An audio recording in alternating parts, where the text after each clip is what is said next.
There we go. We should be on. I am going to check right now that we are running. Checking.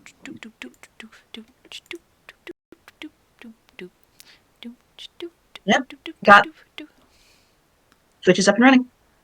You checked it? Okay. Sweet. All right, we're not starting until 7, so we're just gonna hang out for a second here. Let some people come in, say hello. Very cool. Yeah. Very cool. Very cool. I am occasionally muted because I'm eating my dinner, but you know. That's all right. Perfectly valid. Do what you gotta do. You know, just take bites in between lines. It'll be great. Absolutely. Only it weren't quite so hot. Yeah. All right. We are at 7. Hello, Ash. Hello. Hi, Ash. Oh, hello. Welcome in. Good to see you. And we just got joined by Charlie. Hi. Yay, Charlie. Hi, Charlie. Hello. Woohoo! I'm a boy. Made it the hour because I'm that good. You're probably going to have to Amazing. turn yourself up again, just so you know. Yes, one sec. You're so quiet. Yes, hello. Sorry, I had my there we head. go. I was facing Hello. away from Perfection. the mic because I was trying to make sure that my speakers were coming into my headphones only, and not partially through my headphones and Oh, I partially see, through I my see. speakers. So there we go. All right, because otherwise you guys would hear yourselves, and I don't want that to happen. No. Nope. No, thank you. Oh, hey, new surrogate to wind down after a long day. Listen- Yeah. Prepare Have to fun be with that. painful. Let's not even. Just what time exactly did that go live? I'm just curious. I'm just wondering. I wonder when. Like 11 in the morning, something like that, you know. Yeah, roughly. Yeah. Yeah. When I was busy. Mhm. You're evil, Trin. I You haven't know listened. that, right? I haven't read it yet. I was at a birthday party, and now I'm here. It was my own birthday party. Anyway, Happy birthday! Happy birthday! almost birthday. My birthday's actually on Tuesday, and we're gonna be doing my fic on Tuesday. So Happy unbirthday, Well, then. that works. Birthday. almost birthday. All right. Almost birthday. Oh I my think gosh, we've- I'm so sad because I don't get done with work until 10 o'clock your time on Tuesday. I'm No. sorry. No, I feel bad because that means I have to do something extra special for Anna on their birthday then. So I mean, I'm not Alright. gonna stop you, but you don't have to. Anna, how about you pick a fic you'd like me to do a reading for, and I will get that done as soon as possible. Ooh, now that's precious. That's Oh, good. man. Yeah. Preferably a one shot of some kind, so And I it- can yeah, get it out as soon as possible. obviously. I would Yes. be nice to you. All right, Thank I'll keep you. it in mind. I keep it in mind. Yeah. Thank you. All right, we're gonna get started probably because we do have a long one today. So everyone, get your water, get your lozenges, whatever you need. Hello, everybody who is watching. This is Black Market Voices. Ooh, and the crowd goes wild. Yay! Hang on. Yeah. There we go. We are a podcast group, a voice acting group. We have been currently doing Surrogate, the Director's Cut, which is a very popular and long fan fiction in the Malevolent fandom. And this week and next week, we have been partnered with the Malevolent Madness Mixup, which was a short event in which writers and artists were brought together with tropes and AUs and told to make a completed work. And so we had a little bit of an explosion of new works, and now we are giving them all their due. This week we have been doing live reads, so we have been blind reading every fic. Next week is the super long ones or the super dirty ones, and we will be reading them ahead of time. That's what she said. We will be reading them ahead of time, reviewing them, doing excerpts that we enjoy. So join us next week as well. We have all of the schedule up on all of our social media. So I'm going to let everybody introduce themselves before we begin. My name is Van Prism, and I am sort of the director for Surrogate. Yeah. I just do a lot of stuff and also some voices. So yeah, that's cool. Hi, everybody. I am Flamia. I am the video and audio editor and the social media manager for Black Market Voices. And I have a wet cat nose stuck in my neck currently. What a place to be. What a wonderful I know, place to be. right? Oh, gosh. And I'm really happy to be here with all of these wonderful people as ever. All right. Who wants to go next? I am Trin, and I am a humble writer, and I don't have a cat on me at the moment, but that's actually kind of surprising. And it's an absolute delight to be to be part of this just absolutely fun event. Yes. I'll go, I guess, since I just spoke up. I'm I'm Charlie. I am Charlie Go Lightly on AO3. I have recently gotten back into writing a lot of stuff because of these wonderful people. I do a lot of podfics as well, also because of these wonderful people. And you can find me there or on Tumblr, I suppose. Spinning Logic is my name on Tumblr. Generally, I'll just be like constantly reblogging these guys. That's a great way to find me. And so, yeah, I do some voices in Surrogate as well on occasion. So, yeah. Heck yeah. Hell yeah. Got a couple And you more. have more projects coming up soon under the umbrella of Black I Market do. Voices as well. I Yeah. do, yes. Yes. Yes, I do. I'll go, I guess. Yes, Yeah. go, go. So, hi, I am Lynn Larsh on AO3, among other avenues, and I am the voice of John in the Surrogate podfic, as well as a couple of other random voices, I think, at this point. But yeah, I'm just, as always, very happy to be here. Yay. And last but not least. And hello, I am Izzy. I voiced Lorraine in the podfic, and maybe eventually some other random voices, who knows? And yeah, just having a good time. Can't wait to see what this next fic's about. Yes. Oh, great segue. Lori, one of the best lesbians. We love her. Absolutely. Indeed. Yes. Every lesbian is the best lesbian, let's be real. That's fair. Correct. If only Kryva were here. I know, right? Talking about lesbians. So that is trying to summon her that way. I know. Just no. Our lovely Kryva is at D&D tonight, so she will not be joining us. It's very tragic.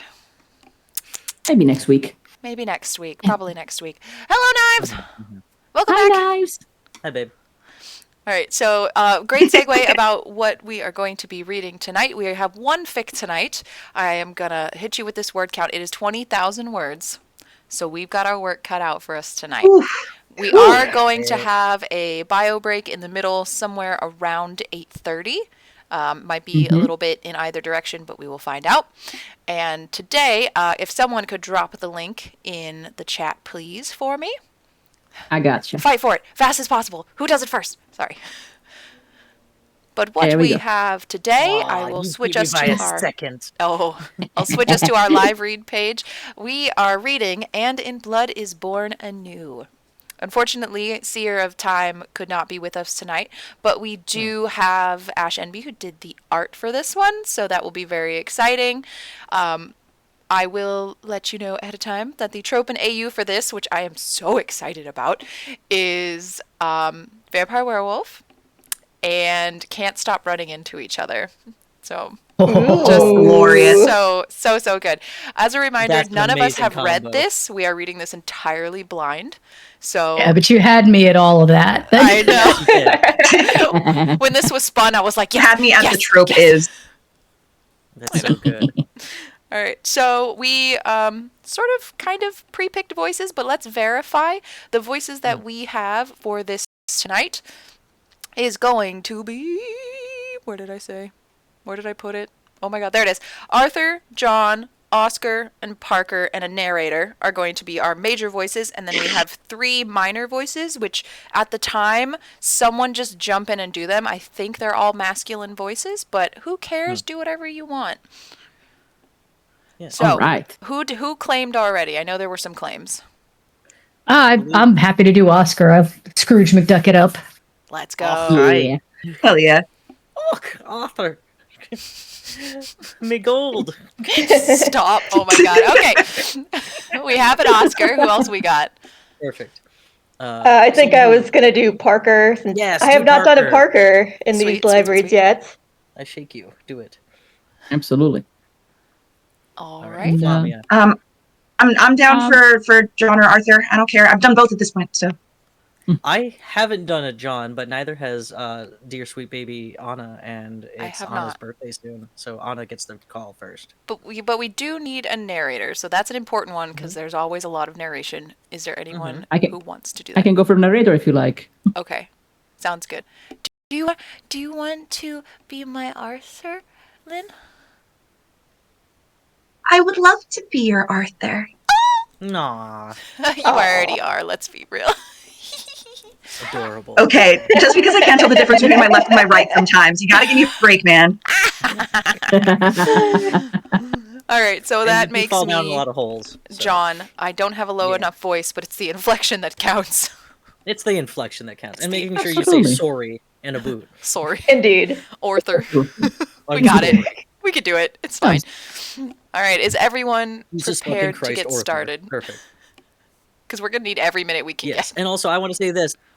Flamia, if you ever need to trade off on being narrator because it becomes a strain given how long this fic is, I will happily take over the other half. Oh, thank you very much. I think I can Yes. do it, but definitely I will take you up on the offer if it becomes too much. It can be. I was hesitant to put in my hat for narration because this is a long one. So We will check But in yes. at bio break time and see if we Yeah, want to switch sounds seas good. at least. Yeah. All right. Oh, a lot of comments on this one already. Hey, that's a vibe. Let's Good. go. Yeah. All right. Are we all ready to go? Yes, We are all ready to go. Okay, so Do I'm going to this. scroll past this. Oh, I did have 2 notes I wanted to make about this. I'm so sorry. Just so everyone who is listening knows, I wanted to make it very clear that there is some gore in this story. So if it seems like we're getting into that and you're uncomfortable, you can click away, pause for like 10 minutes, whatever, come back to us. I will. It should be pretty apparent. I'll scroll ahead a little bit. And the other thing was Sears stated that this is their first fan project. So big kudos to that. Ooh. That is a Yes, scary I see thing that to in the do. notes. Yeah. To put out It is. 20,000 words, congrats. for sure. Congrats indeed. Yeah, it's a Twice the chunky first. one for your first one. Yeah. Right? Clearly into it. There was some build up there that needed to get out. Good job. Yep. So, all right, if we're ready to go, take it away, Flavia. Aye, aye, Captain. All right. Let's begin. Chapter 1. Consciousness arrived haltingly, as though it were being dragged from him. A murky, lukewarm cloud of slumber that, limb by limb, peeled away from the marrow of his bones like molted skin, leaving nothing but a bone-deep chill in its place. Every inch of him felt cold, numb, every last ounce of heat sucked from him like water down a drain. Arthur finally seemed to pull himself to lucidity the same moment a shiver racked its way through his body, and his eyes snapped open on instinct. For a moment, far longer than he was willing to admit, he thought he hadn't opened his eyes at all. So thick and impenetrable was the darkness. It stretched in all directions, pitch black and infinite and hungry. Arthur paused at that, questioned why his mind had decided to conjure up that image specifically. The darkness ravenously devouring everything it touched, seeping over foliage and sky like spilled ink, muting everything as far as the eye could see into some variation of steel gray. Soon enough, his vision adjusted and he could just about make out the leaves of the trees nearby, indistinct and hazy in the scant moonlight. He also realized with a start that he was lying on the ground and attempted to heave himself upright. Immediately, his newly returned vision melted like candle wax, the sky into the trees, into the ground. He shut his eyes again, counted to 10, reopened them. Jesus. His clothes were tattered, one shirt sleeve hanging almost entirely off his arm, trousers torn and already fraying at the knees and hem, not to mention the mind-boggling lack of coat, hat, and every other conceivable garment necessary for braving the autumn air currently blowing straight through the core of him. Another wave of shivers chased each other up his spine, and Arthur noted too that he was barefoot and dirt had already seen fit to bury itself beneath the beds of his toenails. He flexed his hands to find the state of his fingernails much the same, yet with a slightly redder hue, and tacky? Jesus Christ. He breathed again, and even his voice sounded off, as if he had used it all up, reached his limits and pushed past them. What the hell? If there was one thing he was not, it was a fool. Arthur recognized blood when he saw it, had to in his line of work, but accidentally brushing against compromised furniture at the crime scene or sticking his hand in a place where it shouldn't be were vastly different situations than seeing it, feeling it, so deeply embedded beneath his nails. It may as well have always been there, and it sure as hell wasn't his. His pulse began to rise in tandem with the wind, and it was only then that he took stock of his exact location. A dirt road. In the middle of the woods. In the middle of fucking nowhere. Arthur searched his brain as a starving man searches the gutter for food, mentally tearing through every nook and cranny for any recollection, any innate sense of what had happened to him, and how he came to be where he now sat. Yet all he found was a curious emptiness, a cavity where memories should be, and all he could do was stand upon its precipice in bewilderment. Had he hit his head? That would certainly explain the searching ache of it, but the sudden transportation to the middle of nowhere? Not so much.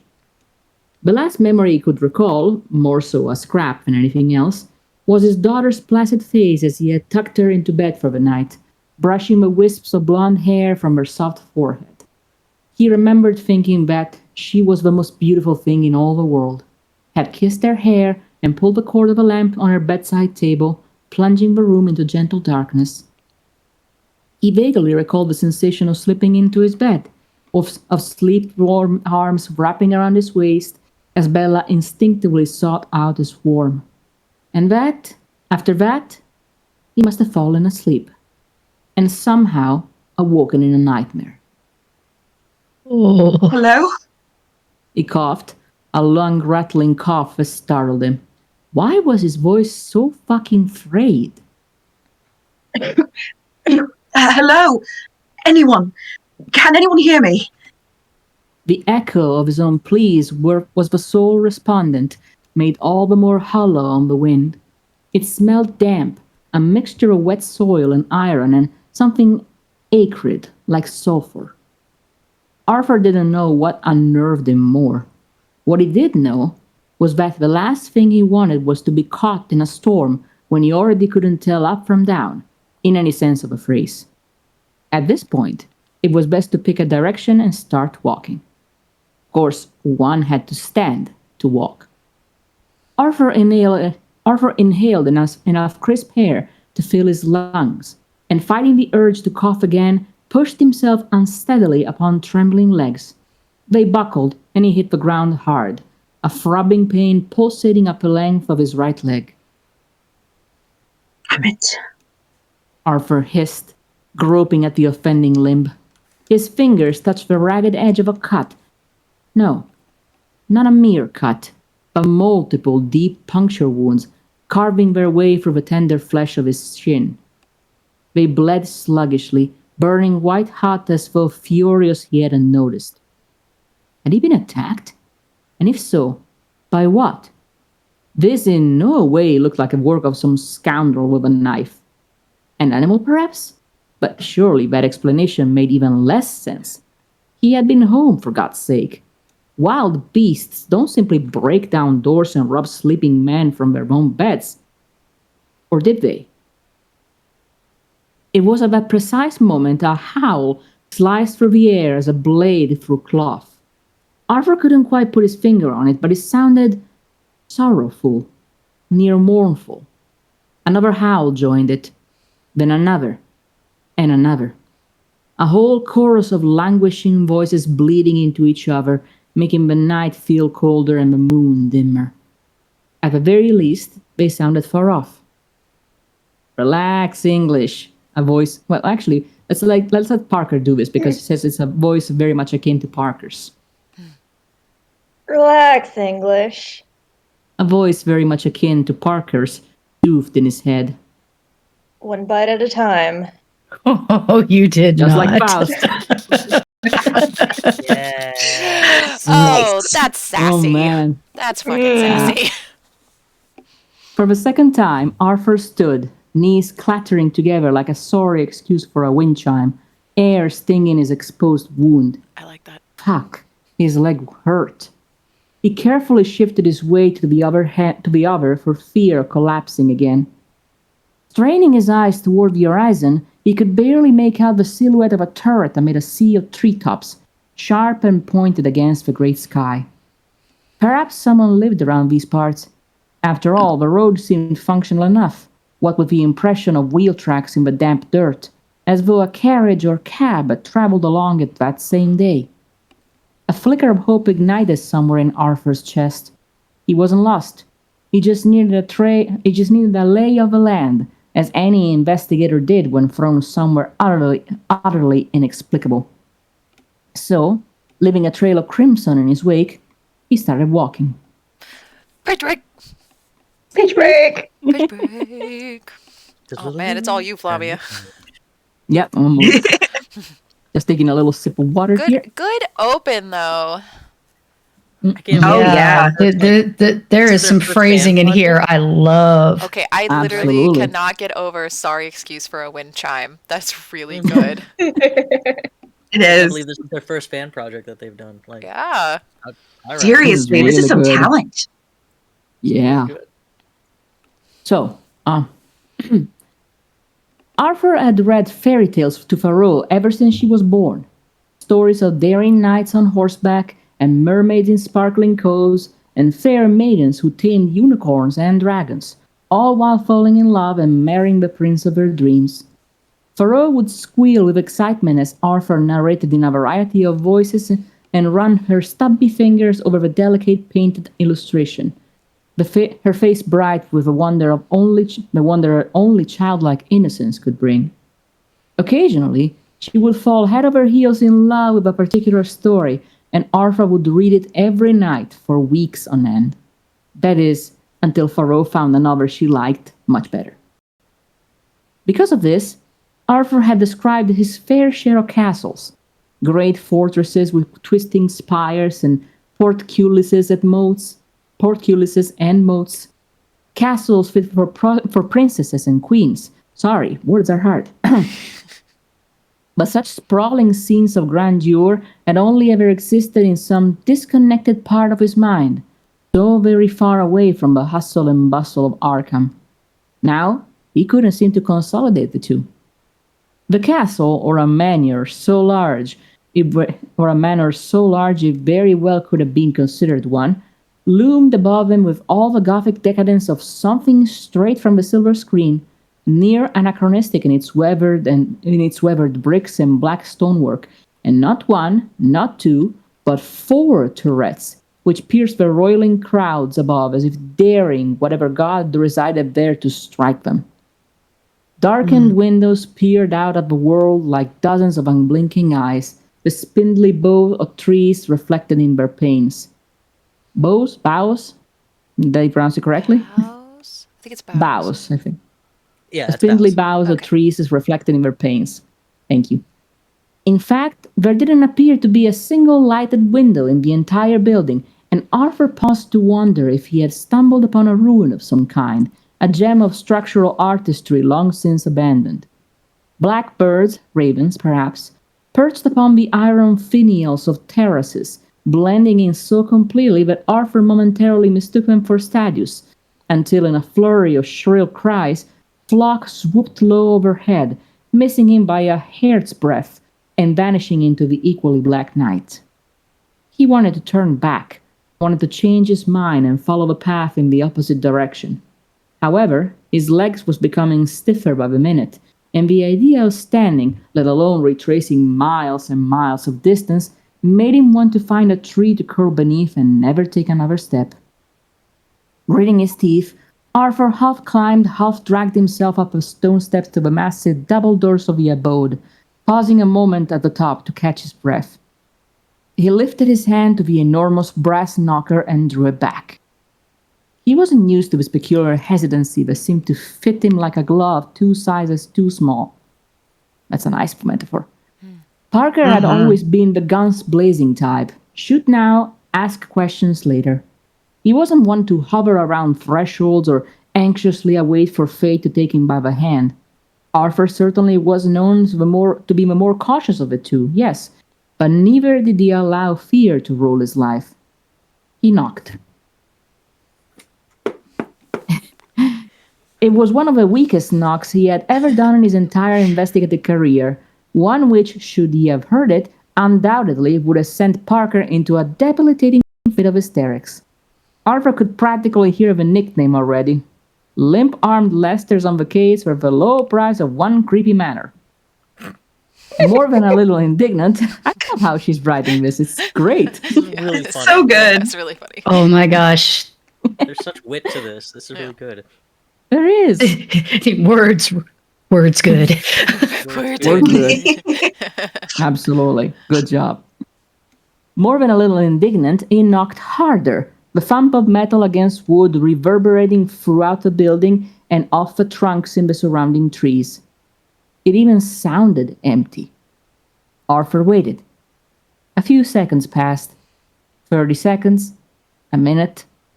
Then the rattling of metal, as if a series of chains were being displaced from the grooves, shortly followed by the creak of a great mahogany door swinging upon its hinges. In the dim lamplight of the now exposed foyer stood a man of whom Arthur catalogued a multitude of things in rapid succession. He was tall, taller than him by around 4 or 5 inches, with hair as black as coal or the feather of those ravens he had so narrowly avoided. It fell just past his shoulders in slight waves, contrasting quite effectually the pale skin and dark clothing. His face looked young, perhaps of a similar age to Arthur himself, with skin far smoother and less blemished. A face unscarred by the rough and tumble life of a private investigator. More startling than anything else, however, were the 2 eyes shining from the shadows like those of a cat, bright and sharp and gold. Arthur couldn't help it. He stared. The man stared back. We're assuming this is John, right? Mm-hmm. Yes. I think Yes. so. You're right, Trin. We got us a pretty John. Hell yeah. You knocked. He said. Not a question, for there was no inflection at the end, merely a deep, even timbre. All at once, reality returned. Yes, I don't know where I am, or how I ended up here, or even if my family... He stopped. He couldn't think about that. I need help. Arthur shivered as those same unearthly eyes scanned every plain, pore, and scar on his face.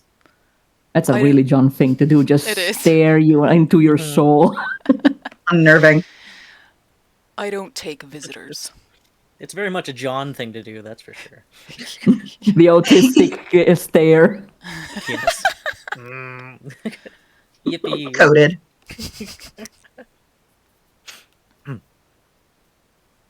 Please, I just need a place for the night. Or a telephone, if you have one. After that, you can throw me out. I swear it.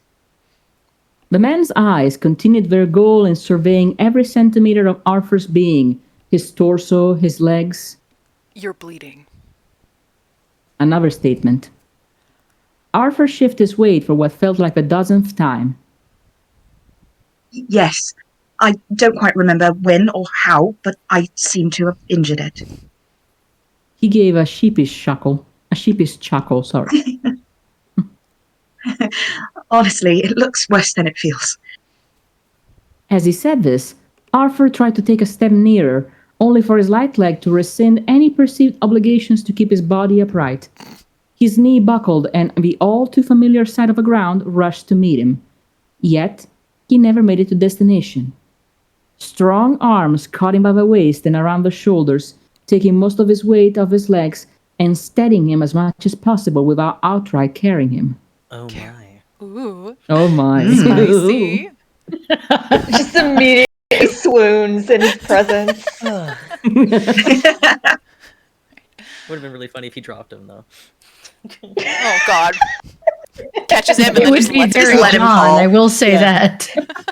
It would be a John thing to do. It would be. He's like, you got this? And then he lets go too soon. And it's like, oh. My bad. Oops. Careful. The man said, and it took everything Arthur had to keep from leaping at how close his voice sounded, how warm his breath upon his ear. Let's avoid adding any more injuries to the list, shall we? Perhaps he wouldn't have noticed if it were not for having direct contact with the man, for Arthur could feel the faintest tremors traveling along his arms, as if he were straining against some sort of unseen pain. The hand around Arthur's waist tightened ever so briefly before releasing its grip. You may stay. The abrupt change in tone sent Arthur's head spinning. I don't know what to say. Whatever you like, though I would recommend saying it inside. That is, unless you want to be the newest Frankenstein's monster. A bolt of lightning arced through the sky, and through a sky now pregnant with grey clouds, a forerunner to the icy rain that was soon pounding against the ground, turning the dirt road into mud and the last bit of Arthur's hesitancy into weary acceptance. Come. The man instructed. That was not ominous at all. Totally normal. Totally normal. You say weird. Arthur dutifully followed. If the exterior of the manor had been extravagant, the interior was even more so. Dark wood-paneled walls adorned with all manner of ornate furniture, divans and velvet-padded wing-back chairs, tables over which hung chandeliers, practically dripping with what surely must have been genuine diamonds, and walls covered in medieval tapestries and oil paintings housed in gilded frames. Rugs of deep violet ran the length of most corridors, traveling up staircases and vanishing into the shadows that gathered around the corners of the room like restless animals, itching to be let in, if not from a warm maze glow of the lamps being lit.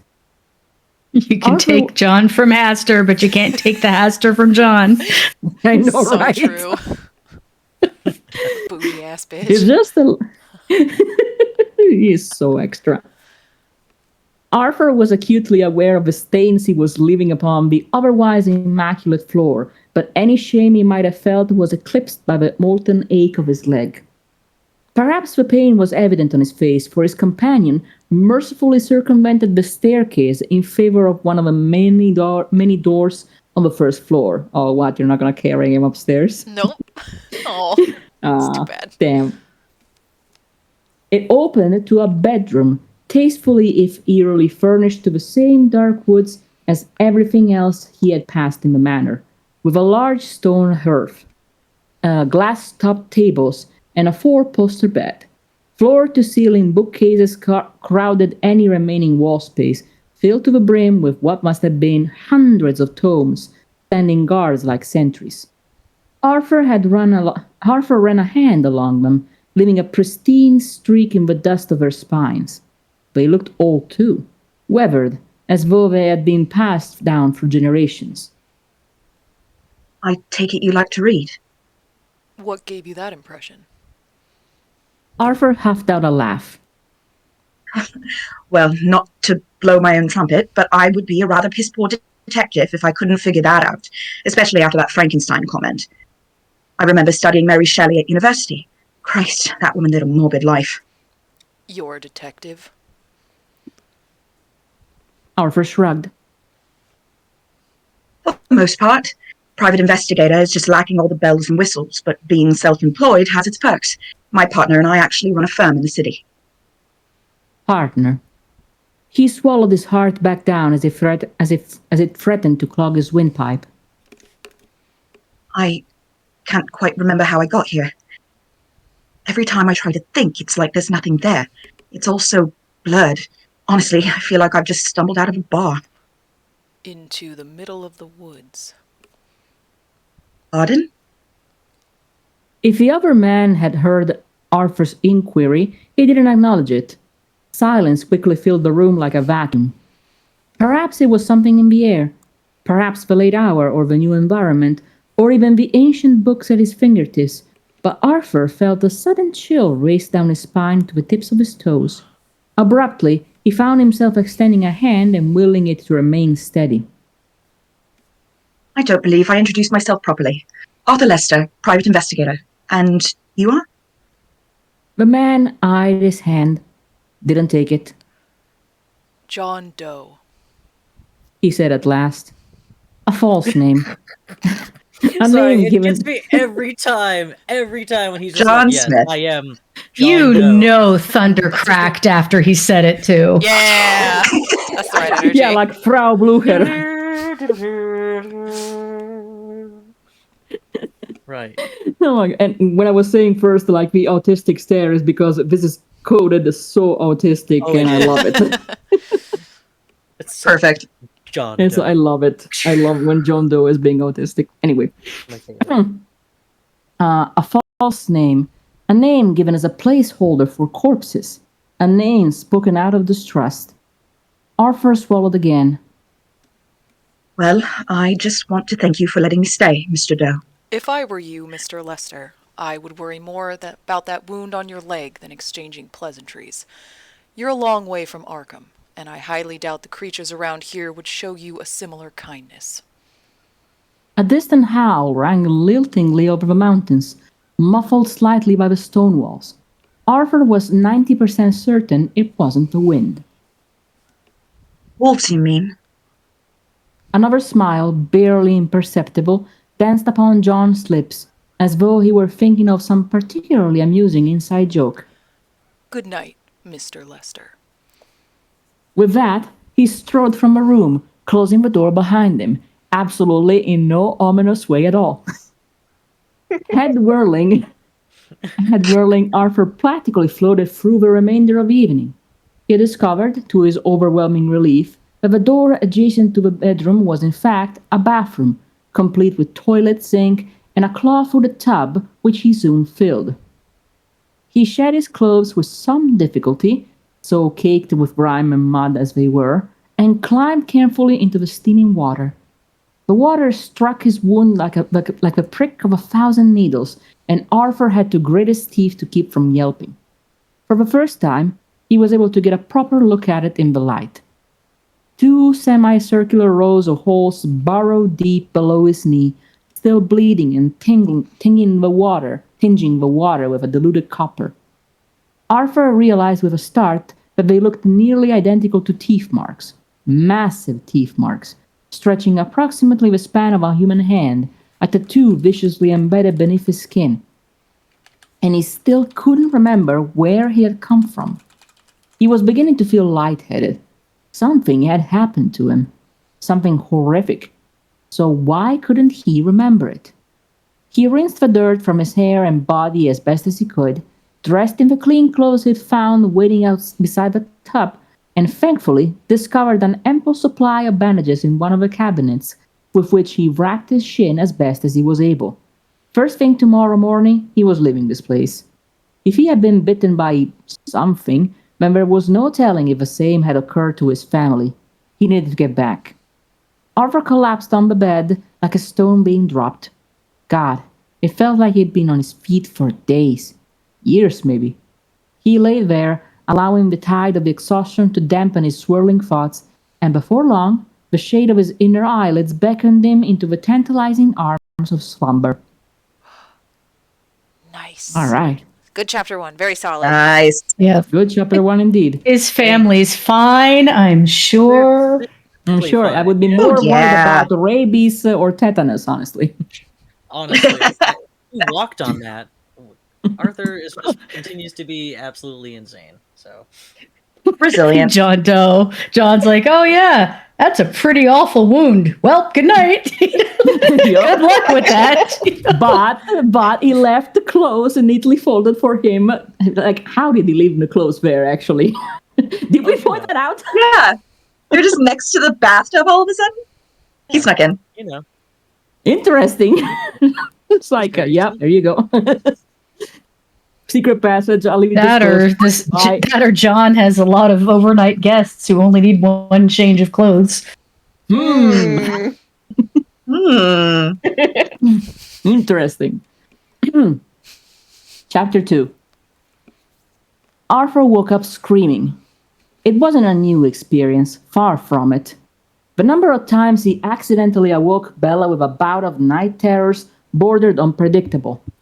Images of his childhood twisted indistinguishably with the far more gruesome cases he and Parker only ever mentioned if they were 5 drinks too deep. When such nights reared their ugly heads, he would slip wordlessly from the quilts and sit outside on the front stoop, the wind bracing and the world calm. Sometimes he would recover quickly enough to return to bed, but more often than not, remain there long after dawn, until Thoreau raced down the stairs like a shooting star and tackled him from behind. By that point, whatever memories had seen fit to haunt him would gradually begin to fade in the warm sunlight and the tinkling laughter of his daughter. However, this time, it wasn't only screaming that jolted him to awareness. No, not just screaming, but nigh blinding hunger, a kind which he had never felt before in all his life, even when he had been young and his father could hardly make ends meet, even when there had been days when the Lesters considered a single loaf of bread a feast. This was different. This was a cavernous pit in the center of his stomach, a gaping black hole more painful than any scar or bite. How long had he been lying on that road? Could it have been longer than a night? Surely not more than a day. Yet, he felt like he was starving. Arthur stumbled to his feet, knocking his knees against the bed frame. Some fresh air. He just needed some fresh air. With trembling fingers, he unhooked the metal latch of a casement window and tore it open, an icy breeze ruffling through his now clean air. The horizon was lighter, looking perhaps only a handful of hours after dawn. Early at the very least. Brilliant rays of sunlight pierced the clouds overhead, causing the treetops to sparkle and turning their leaves translucent and golden. It was then Arthur caught movement out of a corner of his eye. He turned his face to the east to see a little flutter of black, likely one of those ravens that had nearly taken his head off. But no, it didn't look like a bird. He watched as the creature flitted against the pale blue sky, drawing nearer, and it was a bat. Arthur could make out the hooked quality of its leathery wings, its pointed ears, its gleaming eyes. Yellow eyes. A second later, it vanished over the roof of a manor, entirely out of sight. A small part of him wanted to climb out the very window and give chase, but a larger part of him, the louder part of him, focused his attention on his shaking limbs and empty stomach. He was starting to feel cold too, perhaps as a result of his depleted reserve of energy, and latched the window again. He found a dressing gown in the closet, tying it about his waist and praying the extra layer of fabric was enough to keep away the chill of early morning. He wanted to leave today. He was going to leave today, just after breakfast. Arthur limped to the bedroom door, left hand running along the wall for stability. He stopped. There, leaning against one of the bookshelves, was what appeared to be a cane. Its shaft was an onyx black, like someone had dipped nearly the whole of it in ink, all of it except the very top where the handle protruded, carved in the image of a hound. Its lips were pulled back in a motionless snarl, showcasing 2 rows of sharp wooden teeth, so lifelike. It was as if someone had pressed pause on the genuine article. Another fucking wolf. To Arthur's pleasant surprise, the cane rose to a perfect height, and he took a few tentative steps into the corridor, putting his weight upon it with each step of his weak leg. He made his way through the manor, ears pricked for any sound of shuffling butlers, busy maids, or any other footsteps beside his own reverberating off the walls. Yet there came nothing, not even any sign of his mysterious host with the faith claim.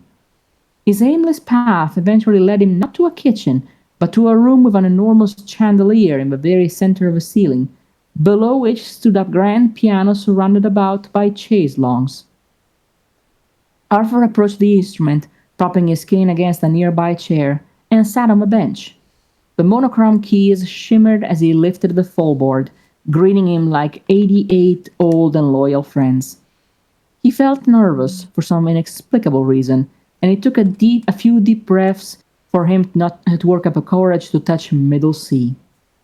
Clear as a bell, the note filled the silence of the room, fading away a few seconds later.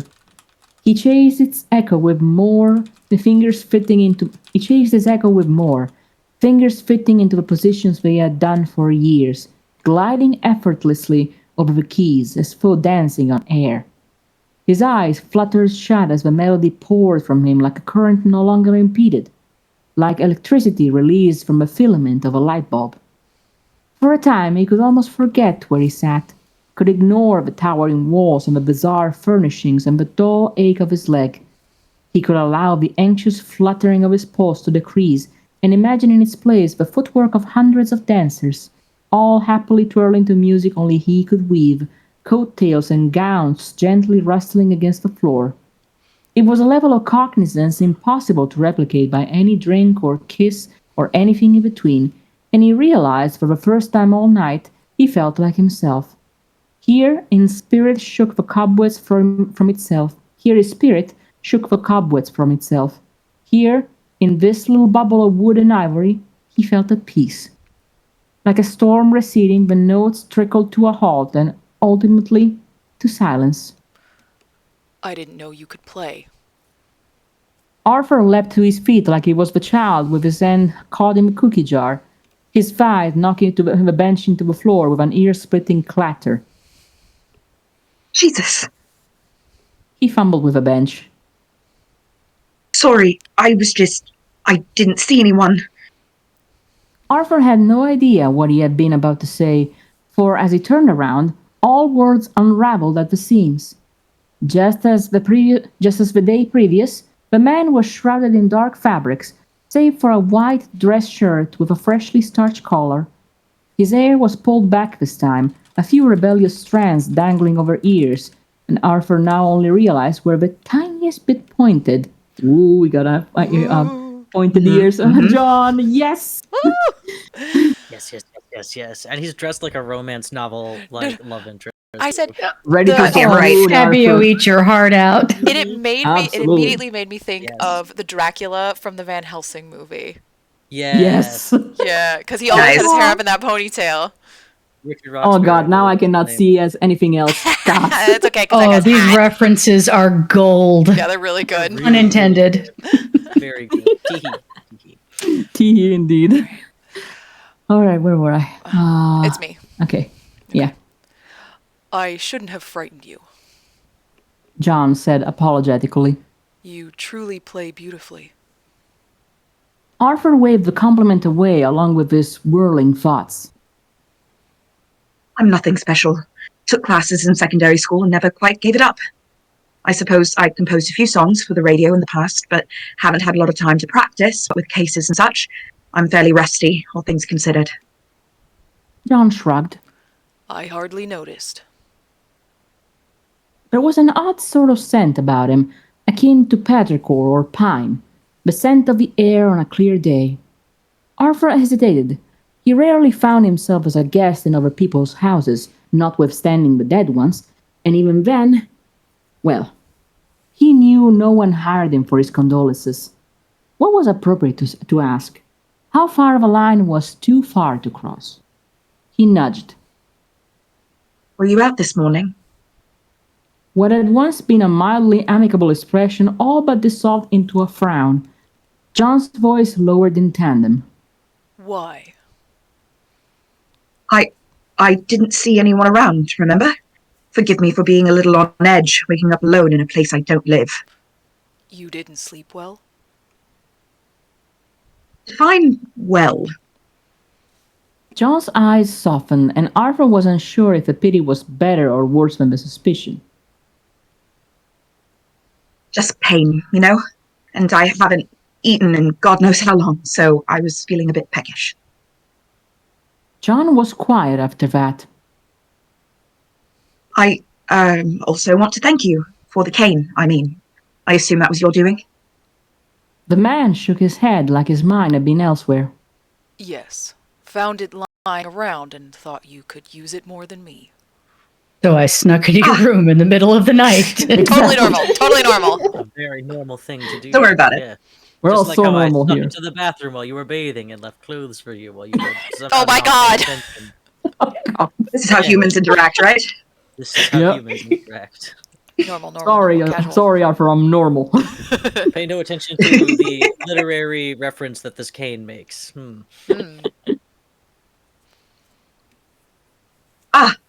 Do you collect antiques?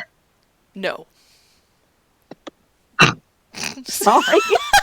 The king of extending conversations, John Doe. He's ladies just and gentlemen. nagging so hard. Okay then. Have you never heard of He's yes been and? alone for a while.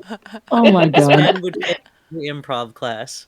That's why I had all the time to do with luscious, beautiful furnishing because I had no one to fucking talk to. Do you collect antiques? No. The silence that followed felt nigh oppressive. Out of habit, Arthur felt his gaze begin to wander. He fleetingly recalled Parker scolding him for such a thing during interviews with clients, and Arthur saying how he couldn't quite help it. It was hard enough to sit still for hours on end, much less sit still while someone else talked. We love an ADHD king. Yep. Absolutely. Yo. He's speaking to my soul. Like a moth drawn to a flame, his eyes found his own in the ornate mirror hanging on the opposite side of the room. He looked somewhat worse for wear, clothes partially too large for him hanging in strange places, hair clean but uncombed, very much opposed in every way to Mr. Doe, who... He blinked. Who did not have a reflection. Dun dun dun. Dun, dun, Dun, Oh, dun, that dun. escalated boy. quickly. Oh, buddy. Okay, there we are. Damn, I left Oops, my I forgot blood about that. here, there. Gee. Arthur felt his blood freeze in his veins. Instantly, his eye flicked back to his hosts, and there, incongruously stark upon the pallor of his cheek, glistened a tiny fleck of crimson, like the traces of a glass of wine too hastily downed. But Arthur knew wine just as he knew blood, knew the feel of it between his fingers, the color of it on human skin. If that was what he was, if what he was looking at was even human to begin with, how had he not spotted it? Before he could even think to look away, John must have recognized what exactly he was staring at, and his tongue swiftly cleaned the offensive mark from his skin. Totally normal. Totally normal. Totally normal. I don't want to get it on my sleeve. I mean, Right? Average behavior. All right. I suppose I was slightly rushed after all. Arthur tried to fight the tremors racking through the whole of his body, but to no avail. Reaching behind his back, he felt his hand connect with the shaft of his cane, and without any of the hesitancy of the past day or so, brandished it. Boy, what are you gonna do with that? What do you want from Sorry, I had to. Fair. Honestly, fair. Okay, all Gonna right. get Sorry. him is what he's gonna get. What do you want from me? What the hell are you? John sighed, as if his theatrics wearied him. I'm a friend. The only friend you have right now, Arthur. Hey. Yay! Mm-hmm. Well, Mm-hmm. bullshit. I want a real answer, John. He couldn't quite keep the mockery out of his tone. If that even is your real name. I've met more than a few wealthy pricks in my time, but I very much doubt any of them had a name like John Doe. Tell me what you're playing at, or I'll... You'll what? John snapped. Clobber me over the head with an oversized stick? You can barely stand on your own 2 feet. No, I wouldn't start a fight I don't have the slightest chance of losing. Then you better believe I'll break every window, smash every lamp, and tear every goddamn page out of every last one of your precious books. Now answer my fucking question. What the hell are you? Where were you this morning?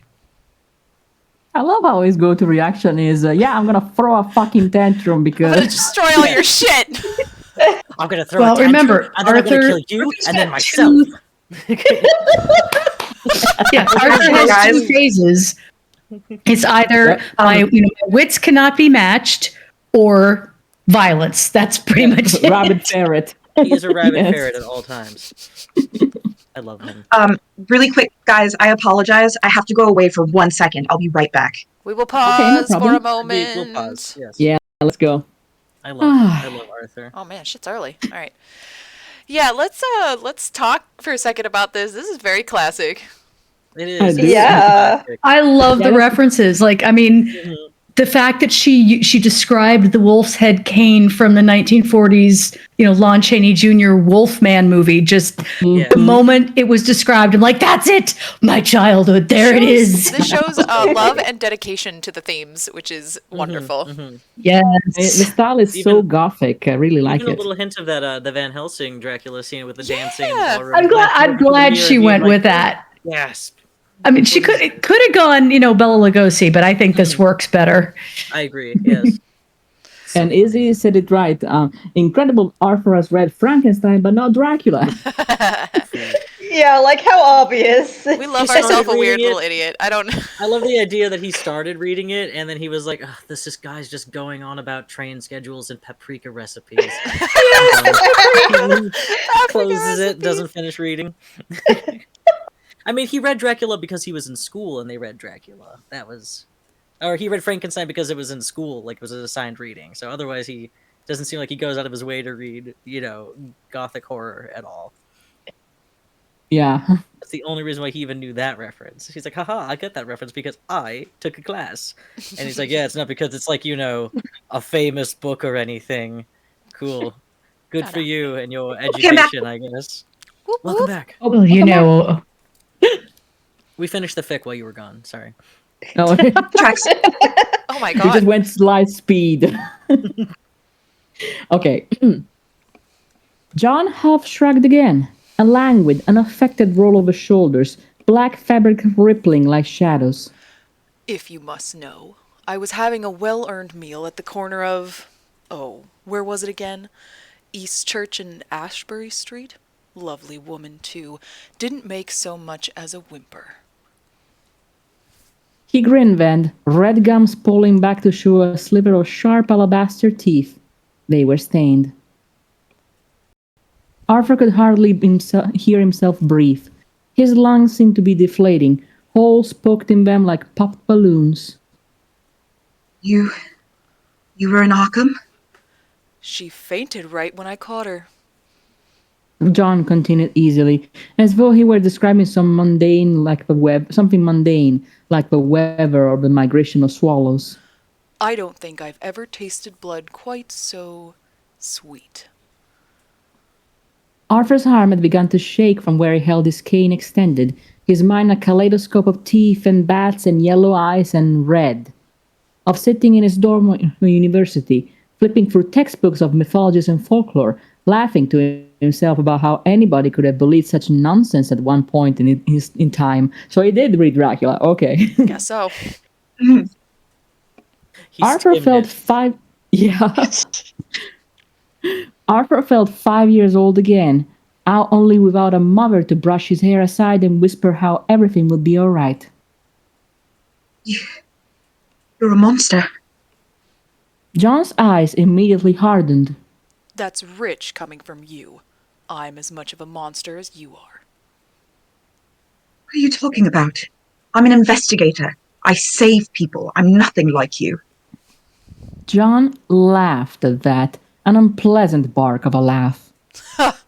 Really? Do you honestly want me to spell it out for you? In the blink of an eye, he had forcibly pushed Arthur back down onto the piano bench, wrenched his right leg forward, and pushed up his pant leg.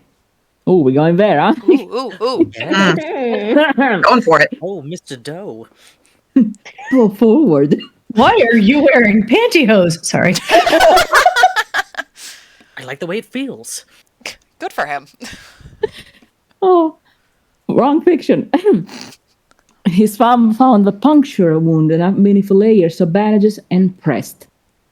Arthur hissed in pain. What are you? You see it? Oh, sorry. That's me. Get out of here. Yeah, you're right. I'm so sorry. Flamia, do you not have enough lines? No, I'm just kidding. All right. You see this? Where do you think this bite came from, exactly? Because I can promise you no normal wolf has a jaw that large. Not to mention your scent. He leaned closer, nose a hair's breadth from Arthur's neck, and inhaled. I know what humans smell like, and you're not one of them. At least, not any longer. Arthur shoved him away with as much strength as he could muster. Why should I believe anything you say? You kill innocent people. You feast on their blood. How hungry are you? The question was so sudden when Arthur thought he had misheard. What? How hungry are you? I don't. Just answer the question, Arthur. He didn't want to answer the question, didn't want to answer any question that spewed from this man's mouth and sent pinpricks up the length of Arthur's arms. There was a feeling eerily similar to dread in the pit of his stomach, rapidly expanding with every passing second. Or perhaps that was the aforementioned hunger. All he knew was that he felt simultaneously hollow and high-strung, a rubber band pulled taut without being aimed in any particular direction. You're starving, aren't you? And you don't know why. You can't comprehend the mere thought that your body might need more to be satisfied or satiated. What are you talking about? Listen to me.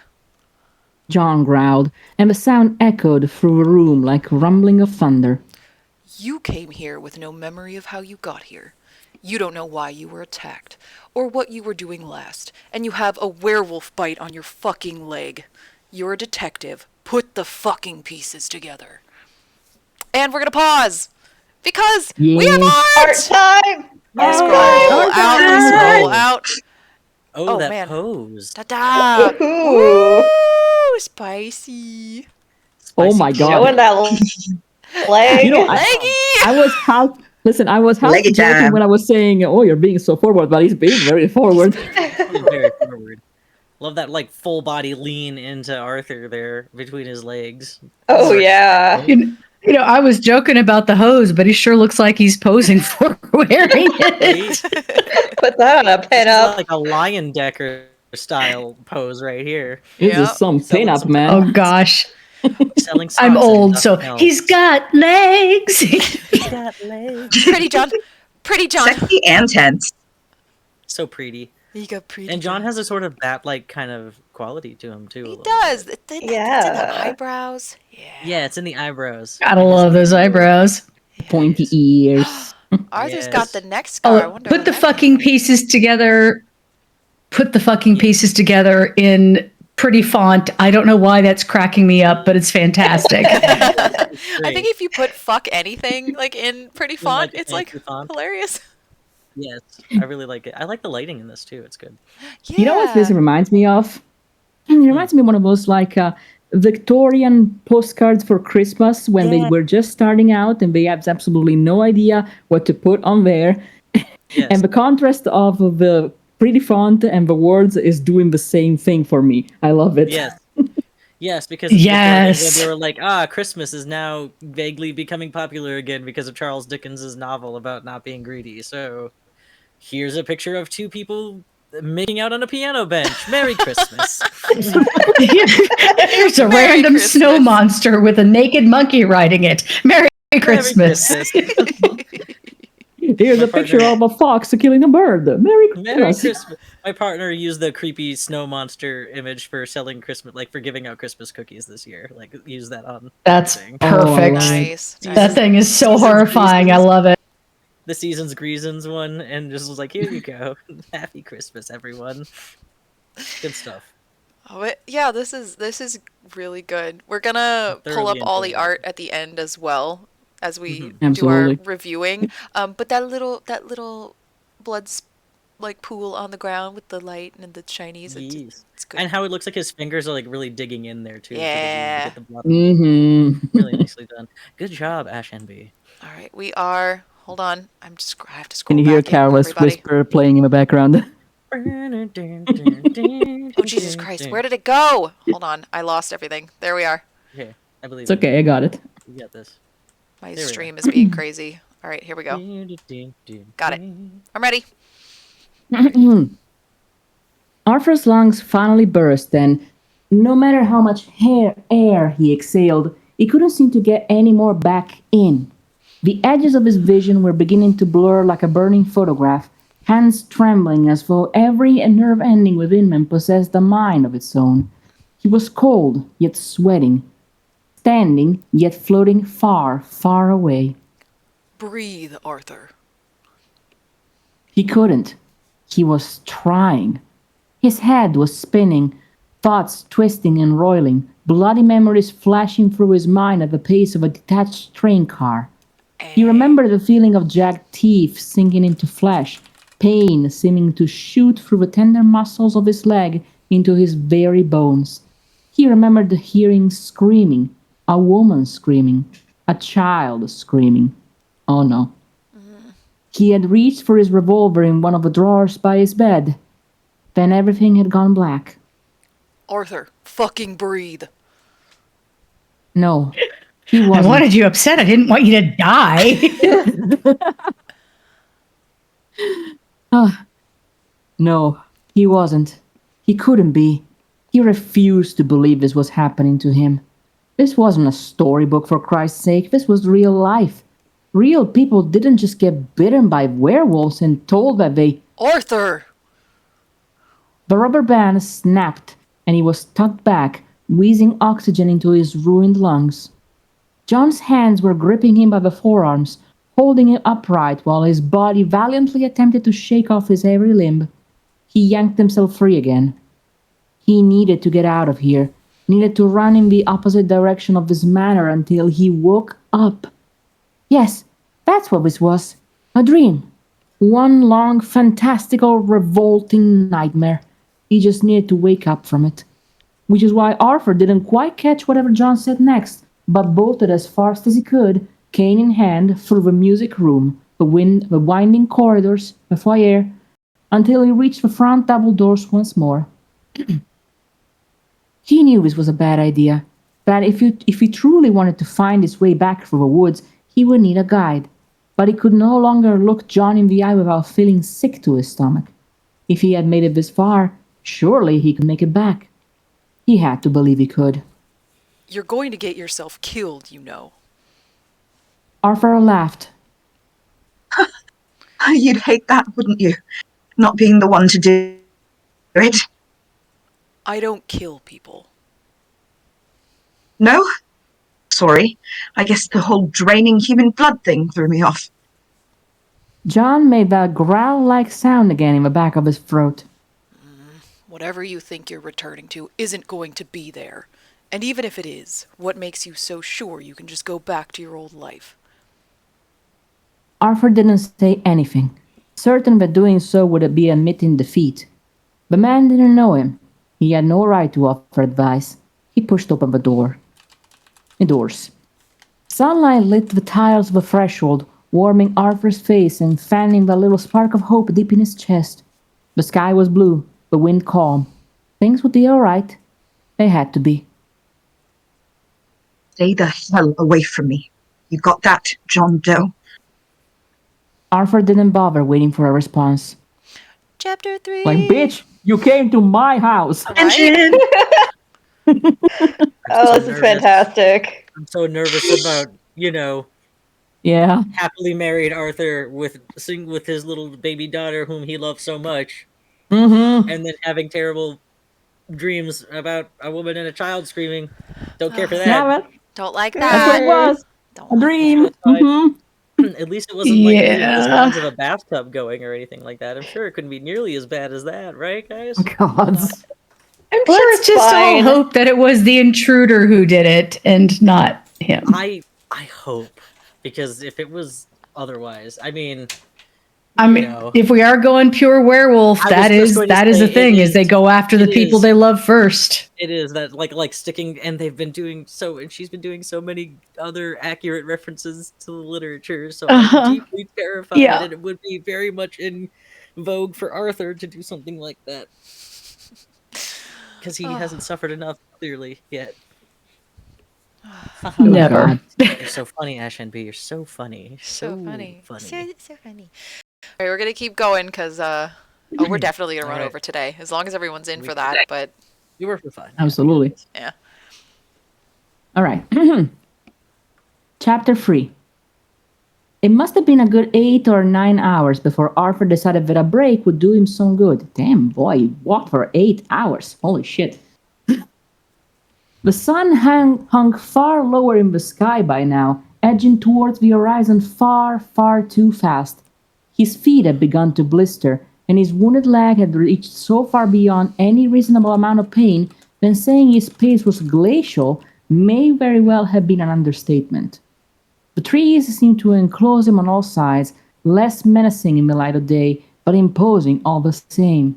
He sat roughly on the trunk of an overturned tree, massaging the soles of his cut feet.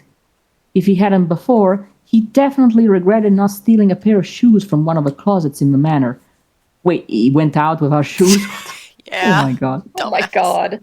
We He was love in a him. rush. All right? Arthur Genius very- Lester. The best he could grab on his way out of the door being an honest-to-God wool cloak, the kind of which made him feel like a cross between the protagonist of some fantasy novel and bloody Sherlock Holmes. Unless, of course, John hadn't owned any extra shoes and merely flew everywhere. Arthur shook his head. No, he refused to wait another second thinking about him. What mattered was walking, progressing. But damn it all if his wound wasn't killing him. Carefully, he laid himself on the ground and propped his leg atop the tree. An hour. That was all he needed. An hour and then he'd continue. An hour and perhaps he'd have strength enough to make the final stretch. Arthur closed his eyes against the falling sun. Just 1 hour. Is he even going the right direction? Does he even know? Nope. Probably not. Page break. He's A following his direction. nose. That's about all he's got. It's Yep. the opposite of where he was, so that's got to be the right direction. So awfully optimistic to think he's on the final stretch here. Yeah, he's Like the final stretch to Were Girl. Yes, where girl. But, I get it. As was becoming far too much of a habit to be comfortable, Arthur jolted awake in a place he didn't immediately recognize, and to something hovering over him. He jolted, hand instantly seeking out his cane to use as a makeshift weapon, another habit. He tried not to think about how quickly he'd come to rely upon an object given to him by... Not the time... Mrs. Parker. Not the time, English. Arthur twisted round, swinging the cane as he did so, and the thing let out what could only be described as a yelp. A human yelp. That's you, Trin. Sorry, A man's voice. Scottish.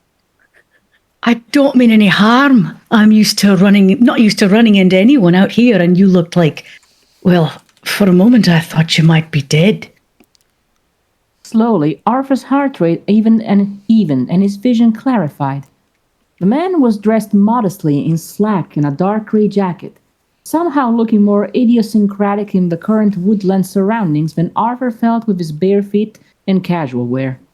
His hair was an auburn that edged on the side of gold, where the waning sunlight shone through it, and a rosary dangled halfway down his chest. He had glasses, Arthur observed, and he didn't know why that detail specifically gave him pause. Even his Oxfords looked far too immaculate to be treading through dirt and moss. Arthur climbed to his feet, rubbing the sleep from his eyes. If it wasn't nearing twilight, He'd say it was too early for this. His heart skipped a beat. Twilight. How long had he slept? Are you all right? Do you live around here? Suspicion flowed through Arthur's veins, heady as a drug. For all he knew, this could be another vampire on the hunt for its last meal of the day. Best to keep his cards close to his chest. I'm fine, thank you. Just stop for a rest. In the middle of the woods. There was no ridicule to his tone, but Arthur bristled even so. Yes. Is that a problem? An understanding smile stretched the man's lips. Actually, I do the same thing. I find nature to be the best companion for a troubled mind. I'm Oscar, by the way. Arthur couldn't quite help it. Even the name took him aback, but he couldn't deny that it suited him in an endearing sort of way. Arthur. Oscar's eyes met his, and Arthur could have sworn there was some distant sorrow in the brilliant blue-grey of them. I was just about to start a fire myself. Care to join me? If approaching the manor had been a bad idea, then Arthur found another to add to the ever-increasing list. The longer he stood here talking, the faster the sun set, and the faster the sun set, the slower he would make it back to the city. He wanted nothing better than to politely wave away Oscar's offer and continue on, but the logical course would be traveling by day, when the sun was high and bright, instead of limping through the darkness with no light source and no real form of protection. This man had implied he came here often. He likely knew the forest like the back of his hand. His heart spluttered, hope weaving its way into his chest. Perhaps Oscar could show him how to get home. No. Focus. It was dark. He needed a fire, yes, but that was the end of it. Come morning, he wasn't sticking around. He couldn't be that far from the city now. Yes, if it's not too much trouble. None at all. Oscar said quickly. The more the merrier, as you English say. Arthur wasn't sure if it was his own anxiety talking, but there seemed to be a strange, nervous energy about the man, as though he were performing for some unseen audience. His words sounded rehearsed almost, his movements stiff and occasionally jerky as the two of them began the tedious task of gathering kindling. Every so often, Arthur would catch him pressing a couple fingers to the cross around his neck, evidently lost in thought. A troubled mind, he had said.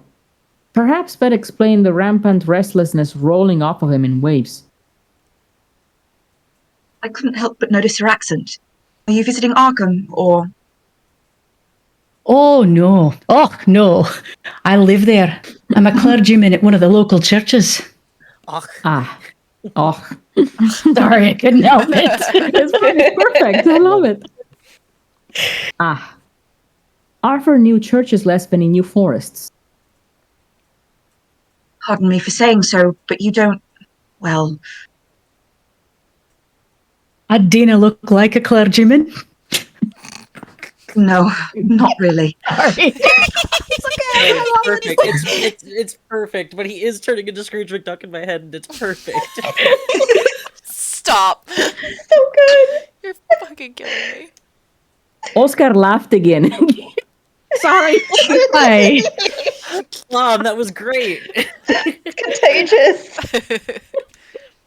Aye, and you don't look like a man who's prepared to be here. He gestured not unkindly to Arthur's sorry state of dress and the cane in his grasp. That's a mighty beautiful piece of craftsmanship. Family heirloom. Other sorts. A friend gave it to me. Arthur swallowed down the bile in his throat at the mere thought. I don't suppose you know any blessings that ward off the supernatural. I dinna think that's in my repertoire, no. Worth a shot. They walked a few more paces in relative quiet. I like, number one, the way Oscar just sees this absolute hobo in no shoes and a cloak with a staff that has been... A bloody leg. Yeah, bloody leg. And a staff that looks like 10 times more expensive than the whole like an person of Arthur. extremely expensive-looking cane that he's like, oh, a friend gave it to me. Anyway, do you have ways to ward off the supernatural by any chance? And Normal Oscar's behavior. like, nah, want some s'mores? No segue necessary. What a very normal question for an Englishman to ask me. No. Be silly, British. Yeah, this is always probably how suffering random from being encounters in the English. forest go. Yeah, I mean, he's a priest, so he can't just like leave this man to die in the woods. At the same time, he is also English, so he's probably just being like, oh, he's bound to say some mad shit, and I'm just gonna ignore it. Yeah. Oh God. It is it's your turn. The woods will do that to you. Make you feel superstitious. It's difficult to tell the difference between a swaying shrub and some critter who wants to pounce on you the moment you close your eyes. The mind can play tricks. Arthur chuckled. Speaking from experience. For some inexplicable reason, Oscar sobered at that faraway look on his face reorienting itself. He touched the rosary again. The sun's setting. We should try to hurry. Arthur wanted to ask what he'd said wrong, if it offended him somehow, but held his tongue. He wasn't on duty. He shouldn't feel the need to interrogate this poor man. With 2 pair of hands, they gathered a fair amount of sticks and branches before long and piled them on the dirt road. A few minutes later, they had a serviceable ring of stones to act as a fire pit. However, as they both soon realized, the wood adamantly refused to light, and any spark of a flame they did manage to ignite soon vanished in the breeze. Looks like everything's still damp from the storm. Aye. Arthur cursed again. Of all the times he didn't have his lighter, it had to be when he needed it the most. Dun dun dun. If only we had Dun, some dun, sort of dun. fuel, very least, to get it started. The sun was nothing but a tiny pinprick behind the trees, morphing the sky into a canvas of rosy pinks and deep indigos. Oscar was quiet for a minute then, slipping his hand beneath his coat. Slipping his hand beneath his coat, he removed a small silver flask. Haltingly, he held it out to Arthur.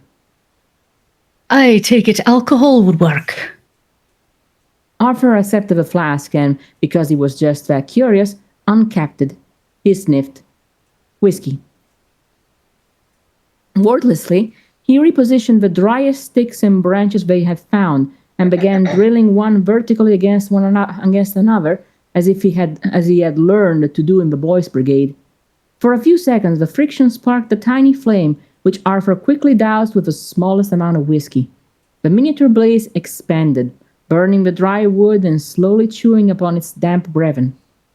Arthur made to return the flask, but Oscar raised a hand.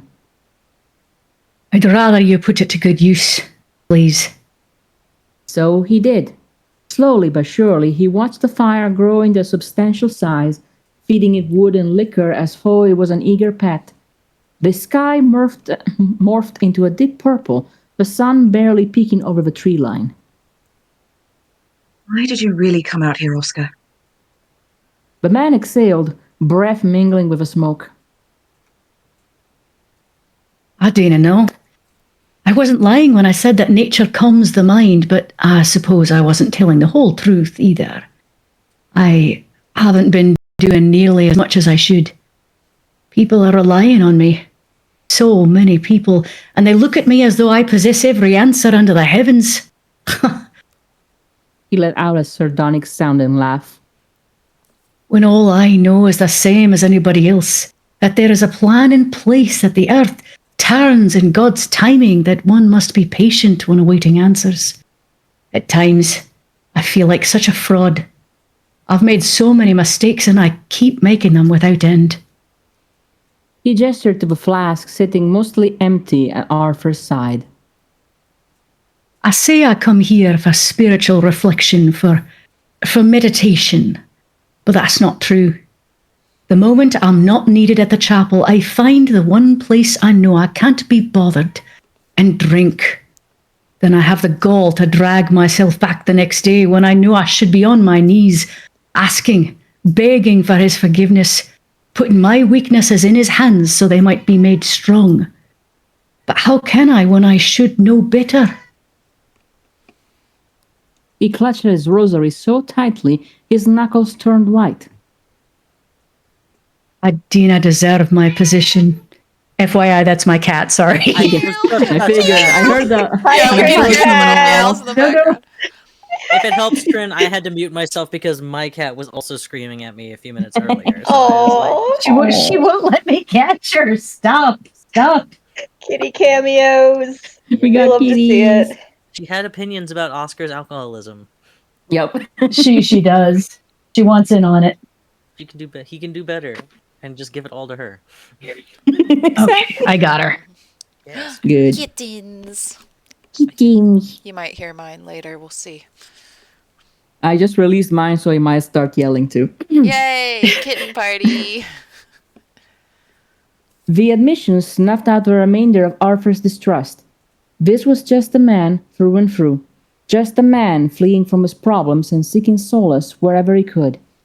Oscar coughed. Tina, know why I'm telling you this? We hardly know each other. He was right. They hardly knew each other. And even if Oscar was just a normal man with a normal drinking problem who happened to have a propensity for wandering about eerie forests, he hadn't the slightest notion who Arthur was. What he was. Had John just been fucking with him? And he merely wanted to scare him away so his solitude could no longer be invaded by a stranger?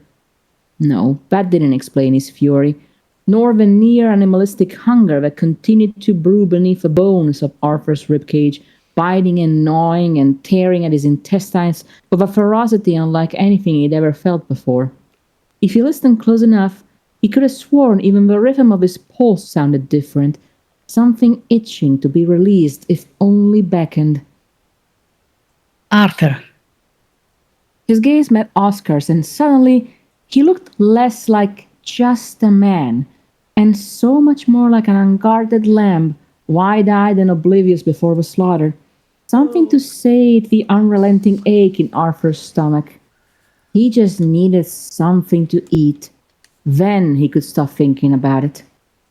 There was a growl then, a loud, guttural rumbling that reverberated through Arthur's core and into the night air. His eardrums rang with it, his pulse thrummed with it, and it was just as his throat began to sting when he realized that he was the one making the sound. His fingers twitched in his lap. Arthur, are you sure you're doing all right? Run, boy! No! Run! Fuck, Oh, fuck, run! fuck. This strange hobo now is growling at me. So surely it's fine. Normal behavior. No. So normal. The invisible strings holding his body upright severed, and he doubled over, his hands and knees the sole support of his shaking frame. There was a shifting within him, a feeling the likes of which could never be properly described by the human tongue, nor adequately recorded in any textbook by Miskatonic's finest. His bones felt like they were snapping in two, shifting and grinding against one another like poorly oiled cogs, violently pushing his flesh to wrap around his expanding form. Every vertebrae in his spine seemed to pop, his teeth and nails lengthening as his limbs stretched out like taffy, now covered in coarse brown fur. The world was so much clearer, sharper. The leaves looked more vibrant upon their branches, the stars brighter from where they hung in the deep black of the sky. He could smell the damp bark of the trees, the storm-soaked soil, the daisies blooming deeper in the forest, the faintest remnants of engine exhaust from a passing cab, and more potent than anything else, the fear radiating from the food that had been delivered to him so graciously. It bolted. No. No! Oh boy. Oh no. It bolted. The chase lasted all of 5 seconds, and he closed the distance in no more than 3 bounds, pouncing and knocking his prey to the ground as though he were nothing more than a straw-filled scarecrow. Without waiting a moment longer, He sunk his teeth into his quarry and instantly bit clean through the muscle and bone of his left forearm. Ah, there it is. Yeah, there it is. Yeah, that's what I was waiting for. Effectively shattering its radius and ulna and everything in between. It screamed, thrashing like a caged beast, futilely clawing with blunt nails at the massive paw currently pinning its tiny body to the ground. Blood rushed from a wound like a plug had been pulled, watering the ground for the second time in as many days. Blood coated its teeth and throat, dribbled down his chin as he chewed ravenously upon his first meal in the whole of his existence. Please. I just want to say I noticed the pronoun switch that's happening here too. From Yeah. as yeah. Oscar becomes it suddenly. Hi, it hurts. This hurts me. Okay, sorry. Yes. Okay, good. Poor Oscar. He barely came into the story and is already like the main course. He's gonna be fine, right? He's gonna Sacrificial be fine. lamb, indeed. He's fine. He's fine. Look, see, he's talking. A hoarse voice Please. crackling like a radio. Yeah. A hoarse voice crackling like a radio tuned to an erratic frequency. Please don't kill me. Such fierce, sweet, and clawing, and oh so appetizing. He snarled and opened his jaws wider, wider still. Something tore from the sky like a bat out of hell, scratching at his face and Nice. causing him to tumble back a few steps. Interesting wording there. Right. Momentarily releasing his prey. It was a bat. He tried to swipe it from the sky, but it merely weaved between each attempt, at last coming to alight upon the bough of a nearby spruce tree. Sorry, words are hard. You've been reading His a lot. prey- You're good. Thank you. His prey was curled upon the ground, panting. Arthur, please. Arthur. Why did that name sound so familiar?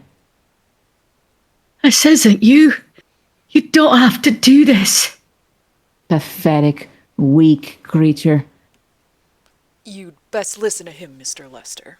You've done enough for one night. He whipped his head around. Another creature on two legs. More food.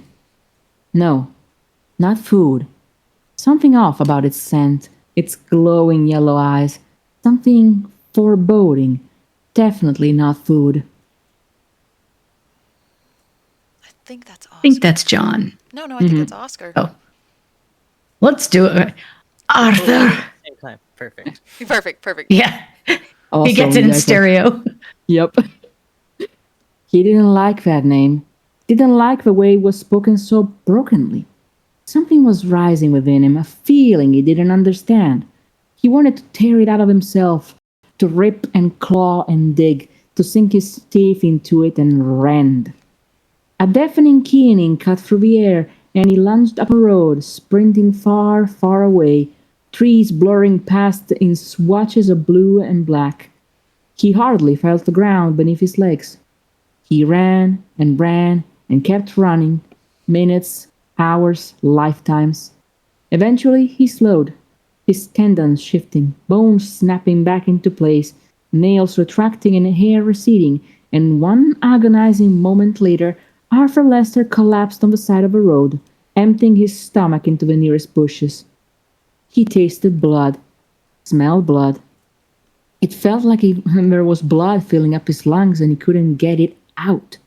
He shivered violently in his tattered clothes, sobbing and dry heaving at the mere thought of what he'd just done, for that had been him. That had been his bloodlust, his hunger, his indisputable monstrous brutality. What else could he do? What the fuck was he supposed to do? A warmth pressed between his shoulder blades. A hand.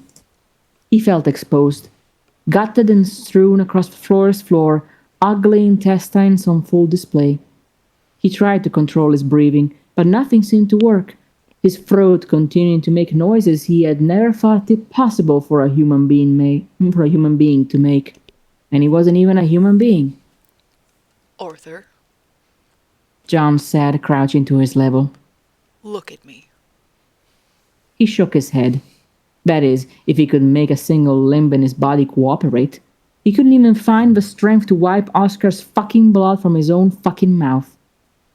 Maybe John was here to kill him. Part of him sincerely hoped he was. Oh. It Or was B. inevitable something like this would happen. It's in your nature now, whether you like it or not. And you couldn't have known that you'd run into someone out here. You were caught off guard, unprepared. It was an accident. Arthur finally managed a reedy laugh at that. You can't be serious. I am. Any other of your kind would have devoured him without a second thought, but you didn't. You stopped yourself from killing a helpless man. Stopped myself. He snapped. Stopped myself. Oscar is missing an arm. He's going to bleed out, all because I couldn't control my own fucking hunger. I didn't even see him as a person, John. Just an easy meal to gorge myself on. I can still taste his blood on my teeth. Arthur swallowed another wave of nausea, squeezing his eyes shut as if doing so would shut out anything else. Do you want to know what the worst part is? The absolute worst part? I think I liked it. I liked it, and I wish I could pull every last bloody tooth out of my skull. He raked his hands through his hair harshly enough to leave burning trails of pain. I'd be better off dead. It wasn't the first time Arthur had admitted such a thing. A while, perhaps, but certainly not the first. He was never one to deny the black moods that fell upon him every so often, the kind of which would leave him morose at his desk for hours on end, staring at nothing in particular. When Parker would attempt to coax his hand around a mug of lukewarm coffee, or Bella would brush the fringe from his eyes and press a feather-like kiss to his temple, it was just so much easier to allow the tide to pull him along. Silence sat heavily upon them before, abruptly. Hey, Damon, sorry. Silence sat heavily upon them before, abruptly, something was being wrapped around him, covering his bare shoulders and naked torso. A cloak. It was warm, with the ever-present smell of pine that seemed to follow John wherever he went. Can you stand? Arthur wanted to say no, but his legs felt like leaden weights, but he'd likely stay rooted in place until the forest grew to reclaim him. John didn't wait. Arthur was on his feet, and, miraculously, his cane was being pressed into his hand. If you truly wish to help that man, then you'll need to get him to a hospital. How can I possibly? John's hand was on his face, forcibly turning his head. You see that? He asked, pointing a tapered finger towards the horizon and the faint silhouettes of buildings there. That's Arkham. And it was. Arthur could recognize it recognize it anywhere, from any angle. A warmth bubbled up in his core, longing, despite everything, to lie down in his own bed, in his own home, surrounded by those whom he loved dearly and who loved him in return. Hell, he wouldn't even mind walking at the crack of dawn to a wild goose chase. He laughed, and it sounded unsteady to his own ears. You know, maybe this has been one long nightmare after all. However, when he turned back, John had already vanished, and a black bat shortly melted into the darkness beyond. Dun dun dun. Dun dun dun. Dun dun dun. Ooh, so Your good. cat. Dramatic pitch. So good, so I good. hear your cat in the background there, Flavia. Now we got 2 cats. I wonder if we can get the whole set. Tis the night screaming kitties. It's Talking to each other across the continents. Yes, Yep. like Alright. they do. We've made it to Little chapter spoiled brat. 4, about halfway. We've actually made good time. It is bio break time, so we're going to pause before we Yes. start chapter 4. Good idea. Gonna give us all a couple extra minutes. Get back here around 43, 44. Hopefully we'll start by 45. Yeah, sounds good. Yeah. Everyone good with that? Alrighty.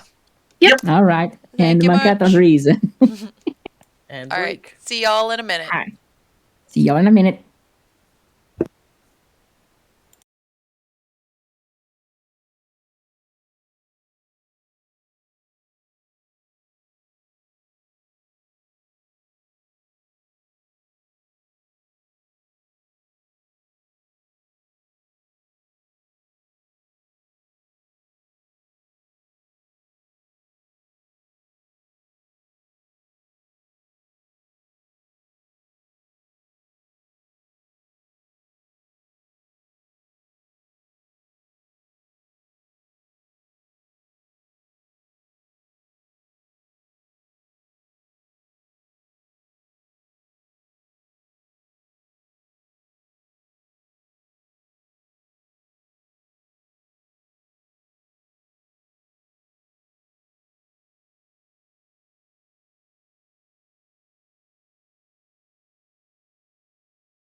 Is anybody there? Oh, wait, no. No one would be able to hear me because I'm still muted over here. Is anybody there? I'm here. Hi, Izzy.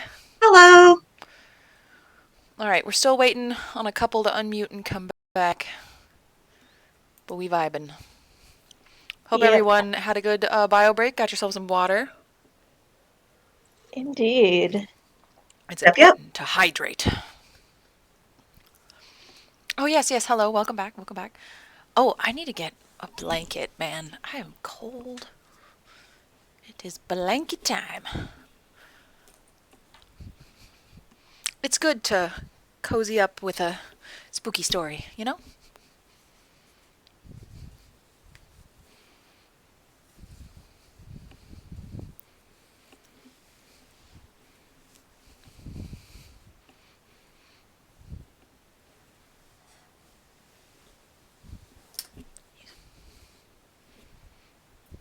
Oh, yes, good. Thank you. Thank you, Necro.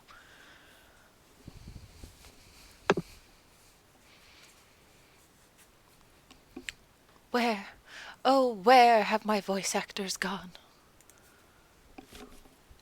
Here, I promise. Some people are bad at time. That's okay. We might go a little over, but we are making good time, actually. Push us forward into chapter 4. There we go.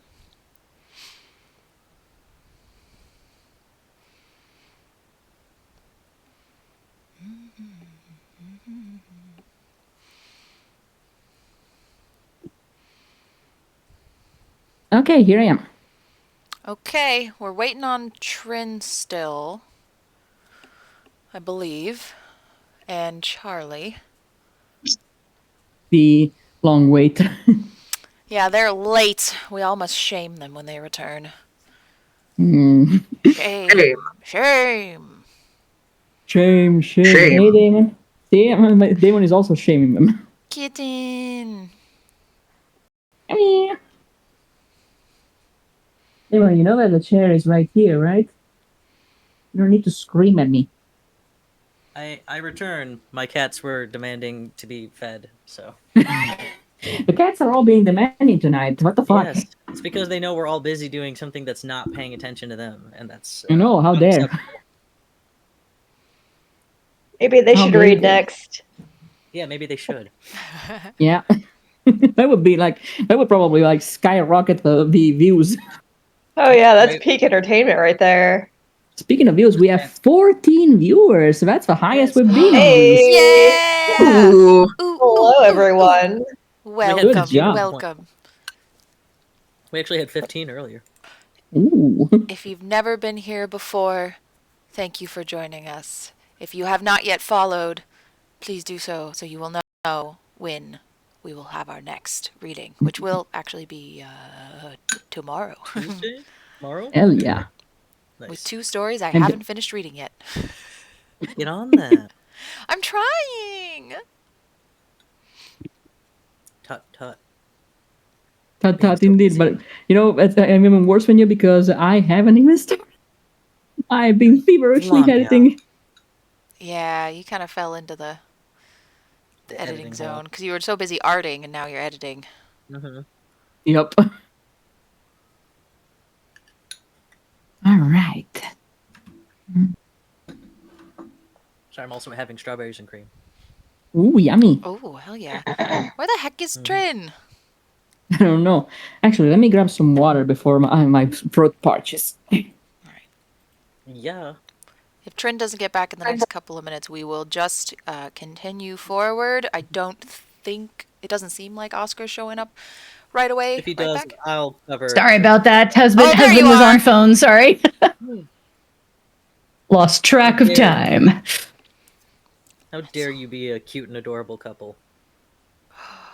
Oh my god. Okay, we're going to save that for later. Anyway. All right. All right, here we All are. right. Are we ready to continue, my Yeah. friends? Yes. My guy. Ready. All right, good. All right. Let me change back to the live read page 1 second. And we're Yes. good. Heck yeah. All right. 4. Chapter 4. Arthur slept fitfully on the side of a road. Again, I add. Dipping in and out of dreams like a drowning man, being tugged beneath the undertow, only to be spat back out again. At dawn, he dragged himself to his feet and began walking. His mind felt hazy, most thoughts hardly comprehensible under the weight of exhaustion. He was reminded of a vague snippet of memory from when he'd been a young boy strolling the moors of England, of a great mist and fog that so often rolled over the horizon, obscuring anything that there lay in its path and morphing the grass and sky into one eternal bank of grey. His legs had long since begun moving on autopilot, one foot in front of the other, his grip knuckle wide upon the handle of his cane. He was starting to recognize the trees now, less sinister in the light of the moon, and nearly wept when he saw a sign proudly indicating Arkham, Massachusetts. Automobiles trundled past, their drivers hurrying off to wherever it was they worked all day, paying no mind whatsoever as Arthur limped his way down the main thoroughfare. He needed to find a hospital. He needed to send an ambulance or doctor or something in Oscar's direction before the man bled to death, if he wasn't already, while I was taking a nap. Arthur shook the thought from his head. Like hell he was going to abandon a good man to die. There were a handful of people milling about on the sidewalks, those rushing to breakfast, wives doing their morning shopping as their children chased each other behind their backs. One such thing, a little girl with pigtails, accidentally collided with Arthur's torso, a bolt of pain shooting up the length of his body. Her small face tilted up to meet his, and Arthur automatically smiled. How could he not? It had been 2 nights since he'd been able to hold his own daughter in his arms, to card his fingers through her wispy hair until she fell asleep. The girl shrieked. Arthur's smile crumpled as quickly as it had arrived, and every person in a 10-foot radius plunged into silence. It was with cold clarity that he realized how he must have looked, dirt-caked and bloodied. His shower at the manor felt like a lifetime ago. Instantly, the child was clinging to her mother's skirt, crying as though she'd seen a monster straight out of her storybooks. He took a step closer. The woman took a step back, eyes wide. I'm sorry. I didn't mean to. I'm sorry. He frantically brushed past the small crowd that had started forming, ignoring the alarmed words of shop patrons and the calls of passerbys. Just a few more blocks. A few more blocks and he'd be at the hospital. It was this single-mindedness that had found him tripping over a curb that, surely, was much higher than he remembered, sending him headfirst into the middle of the street. This boy needs to stop tripping. Jesus, yeah. Everything occurred simultaneously. Tires squealed, honks horned, horns honked, and Arthur was yanked backwards a hair's breadth before a black Ford tore through the intersection. A constable. I think this is a random voice. Mm-hmm. What's it? Oh, it's my turn to shine. Hold on. Whoa now, son. Just watch where you're going. A constable. Arthur could see the emblem on his cap. Please, He choked out. please. There's a man. He needs help as soon as possible. He was attacked and lost. He lost and... None of his words seemed to be working properly. You have to send someone to help him, or else he's going to... Hey, slow down. I'm sure... The man stopped, then sniffing the air. His grip tightened on Arthur's shoulders. A little early to be drinking, isn't it? Arthur wrenched himself free. I am not fucking drunk. Will you just listen for 5 goddamn seconds? There's a person out there bleeding to death, and you're just standing around like it's some fucking hallucination. All right, that's enough out of you. Come on. His grip was vice-like as he corralled Arthur back into the back of a cab, and no amount of expletives would make him let go. The Arkham police station was small compared to most other cities, but just as void as any semblance of joy. with dark painted walls and utilitarian decor, not so much as a single potted plant in sight. Arthur had visited it only a handful of times, preferring to deal with clients on his own as opposed to begging for assistance from the law, though it did happen on some rare occurrences. Amen, guys. A cab. Hey, Chief, got you a gift. I wasn't gonna say it. I was thinking of no, it you all can my say it. chest. We're all thinking it. All constables are bastards. Yeah. Yep. Hey, Chief, A man- got you a gift. A man much taller and stockier sat behind the front desk, files and papers surrounding him like little mountains of snow. He had quite a grisly-looking scar on his right eyebrow, which stretched oddly when he frowned, and Arthur couldn't decide if his cigar smoke or his uniform clung to him in a more unattractive manner. We need another voice. What is it this time? Thanks, Charlie. The constable... Yeah, Lovely, I'll do it. perfect. I haven't been able to do anything this whole time, so I'll be all of them. Exactly, so all the minor voices to him. You're doing great. You've got the range. Thank you. The constable scoffed, lifting Arthur's arm like he was no better than a scrap of discarded meat. Another sot. Found him seconds away from becoming roadkill. Heard he caused some commotion by Finnegan's, too. Scared a kid half to death. Should I toss him in the holding cell? The chief glanced up from whatever form he'd been signing, and Arthur watched the blood drain from his face. With almost comical clumsiness, he sprang from his seat. You idiot! That's no sot! That's Yang's fucking runaway partner! Jesus! He massages the bridge of his nose as if to soothe a headache already springing to life. I need to make a call. Don't take your eye off him, Davidson, or I swear to God I'll have your badge. He ambled to the phone on the opposite wall. To his credit, Davidson followed his orders to a T. Arthur felt certain the back of his head would catch flames if a man stared any harder. At the same time, he couldn't quite suppress the equal measure of relief and dread coursing through his body. Parker had been searching for him. That's what I'm telling you, aren't I? I love it. The chief snapped over the line. No, I don't... Yes? Well, he looks like the fucking devil dragged him to hell and back, if that's what you're asking. A long stretch of silence. You have a lot of nerve talking to me like that. Yeah. Hello? Hello? Prick. Yang is not about your bullshit. Nope.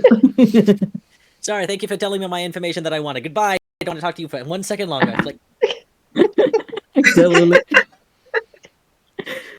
He slammed the receiver down with he slammed the receiver down with a clang. well, good news and bad news, Lester. The good news is your partner's on his way. The bad news is I've never heard him so pissed. Looks like you're gonna have a lot of explaining to do.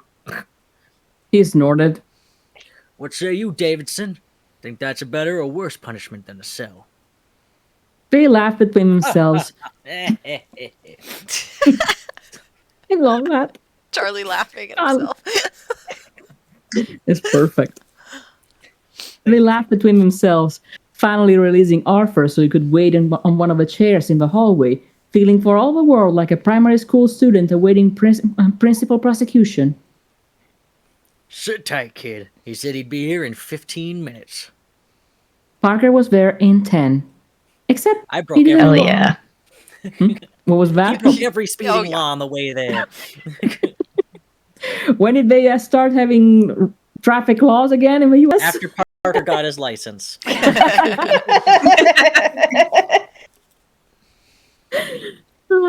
Except we should he probably didn't. restrict. We should probably restrict some of the things that people are doing in these things, huh? All right. Except he didn't look like Parker. Well, that wasn't entirely true. Arthur knew his friend like the back of his hand, had worked close at his side for many years, seeing him at his worst and his best, his most volatile and most caring. But Arthur had never seen him look quite like this, like he'd been burning the candle at both ends until not even the wicks remained. There were bruised like bags beneath his eyes, as though he'd gone out one round too long in the ring. His suit, normally pressed and tucked, now hung wrinkled upon his strong frame, and his once combed and pomaded hair seemed tousled, like he'd walked straight through a windstorm. Where is he? Where's... He caught Arthur's gaze and practically choked. Jesus Christ, English. What the hell happened to you? I 3 days, it's been 3 whole days, and not even a phone call, a letter, a telegram. I filled out a missing persons report, for God's sake. This whole damn city's been searching for you. He faltered. For you.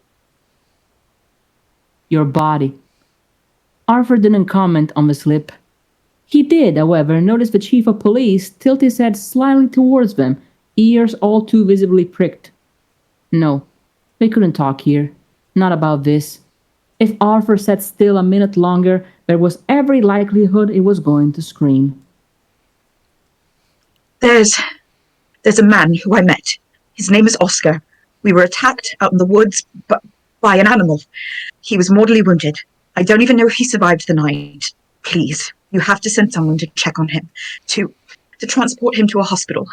If you do, Arthur said when his friend opened his mouth to retort. Then I promise I will tell you everything. You have my word. Questions were chasing themselves in circles behind Parker's pupils, but he simply sighed. I swear, only you can crawl your way back from the brink of death and worry about another person. Parker, Yes, all right. I'll send an ambulance as soon as I can, but you need a change of clothes. And food. When was the last time you ate? His stomach roiled violently at the thought. not hungry. You're kidding me, right? What, did you survive on squirrels and tree bark? You hardly eat on a good day. I said I'm not hungry. Parker lifted his hands in mock surrender. Fine. You can be as not hungry as you like, but some of us are in dire need of a drink. I mean, God, Art. All of a sudden, Parker's voice thickened and Arthur realized with a start that his eyes were damp. Really thought I'd lost you too. Something in the way he phrased it made Arthur's chest tighten. Uh-oh. He comforted clients after tragic losses, borne witness to psychotic breaks of many varieties. Hell, some might say Arthur was the sort to be overtly affected by those things. But Parker? If Arthur was a softie, Parker was hard-shelled to the bitter hand, a man who rarely showed his anger unless it was in the boxing ring, throwing a nasty ring hook to some poor bloke with an overabundance of tattoos and confidence. He was the stone-faced one, the immovable one, the half of Yang and Lester that put people at ease. Arthur felt like he was watching the fracturing of bulletproof glass and had no idea what the hell to do about it. Just what happened when he was gone? As if on cue, a bolt of pain ran through his leg and he couldn't quite stop the gasp that escaped him. Parker's eyes instantly hardened to their usual steel gray, and if Arthur wanted to, he could have convinced himself the tears had never been there to begin with. Lean on me. Let's get you fixed up. Beach break! Beach break! And also, I would like to point out, Parker says he needs a drink. It's like 8 in the morning, Peter. Bro, it's been 3 days! Look, it's Massachusetts and a lot of shit has happened. There's definitely a bar open that they can go to. Yeah. I mean, Yeah, there like- weren't any Dunkin' Donuts yet left, at this Yeah. point. So, There's no you Dunkins. What are gotta we gonna sub do? it with something. We can't get I any know. dunks. What are we supposed to do, right? There's no I mean- Celtics game on. You said dunks. You know the do. truth. I do. I mean, English, you were gone for 3 days, and then they told me I had to get a driving license. It's bad. It's bad, man. Oh, Did you know there's speed limits now? This world's going to shit. it had felt like an eternity since he stepped foot in his friend's modest apartment, even if in reality he'd done so that same week. Unlike Arthur's, there were no clumsy watercolor paintings pinned to the refrigerator or scattered building blocks on the living room carpet. Parker said he'd been a bachelor his entire life, and had no immediate plans to change things, claimed he was married to his work. Of course, on numerous occasions, Bella had, rather noticeably, directed a few charming ladies in his direction, all of whom left with what might as well have been a pat on the back and a better luck next time. All that to say, Arthur had one more sofa to crash on when the nights grew too late. Yeah. Parker said, tossing a wad of clothing in his arms. Guess I can't complain about you leaving your things everywhere, eh? Arthur ran his thumb over the smooth brown wool of a suit. There was a lump somewhere in the back of his throat. Parker, Just get dressed, English. I'll make some drinks, all right? He hesitated only briefly. all right. The suit still fit. Of course it did.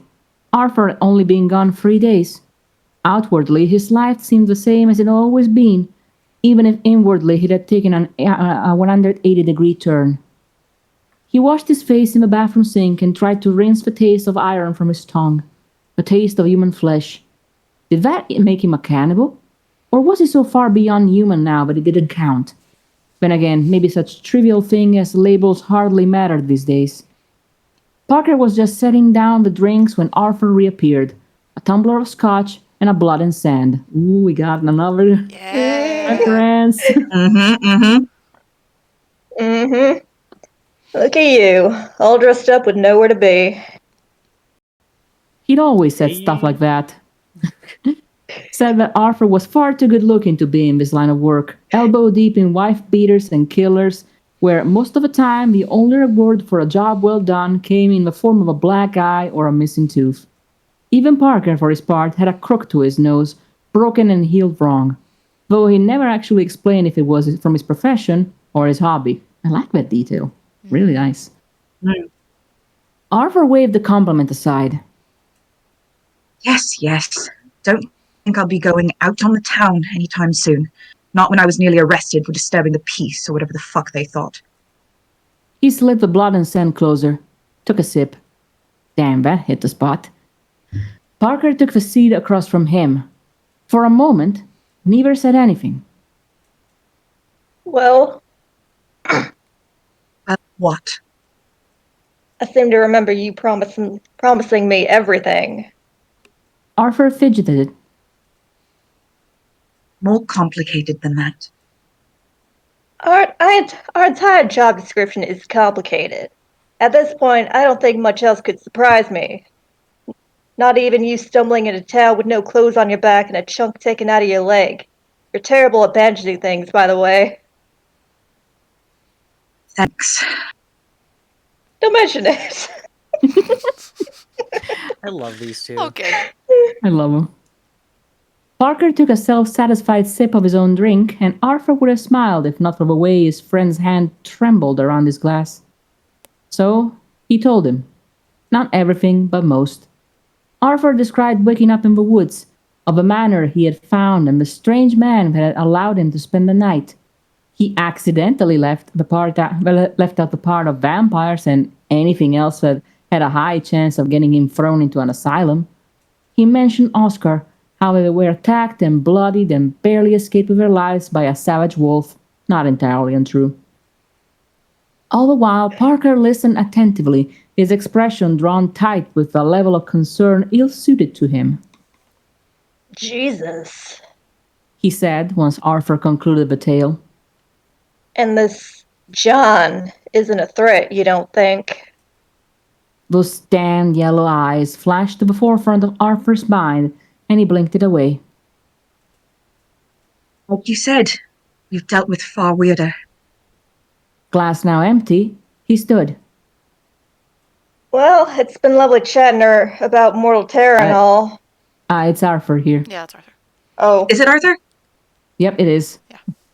Oh, yes, it is.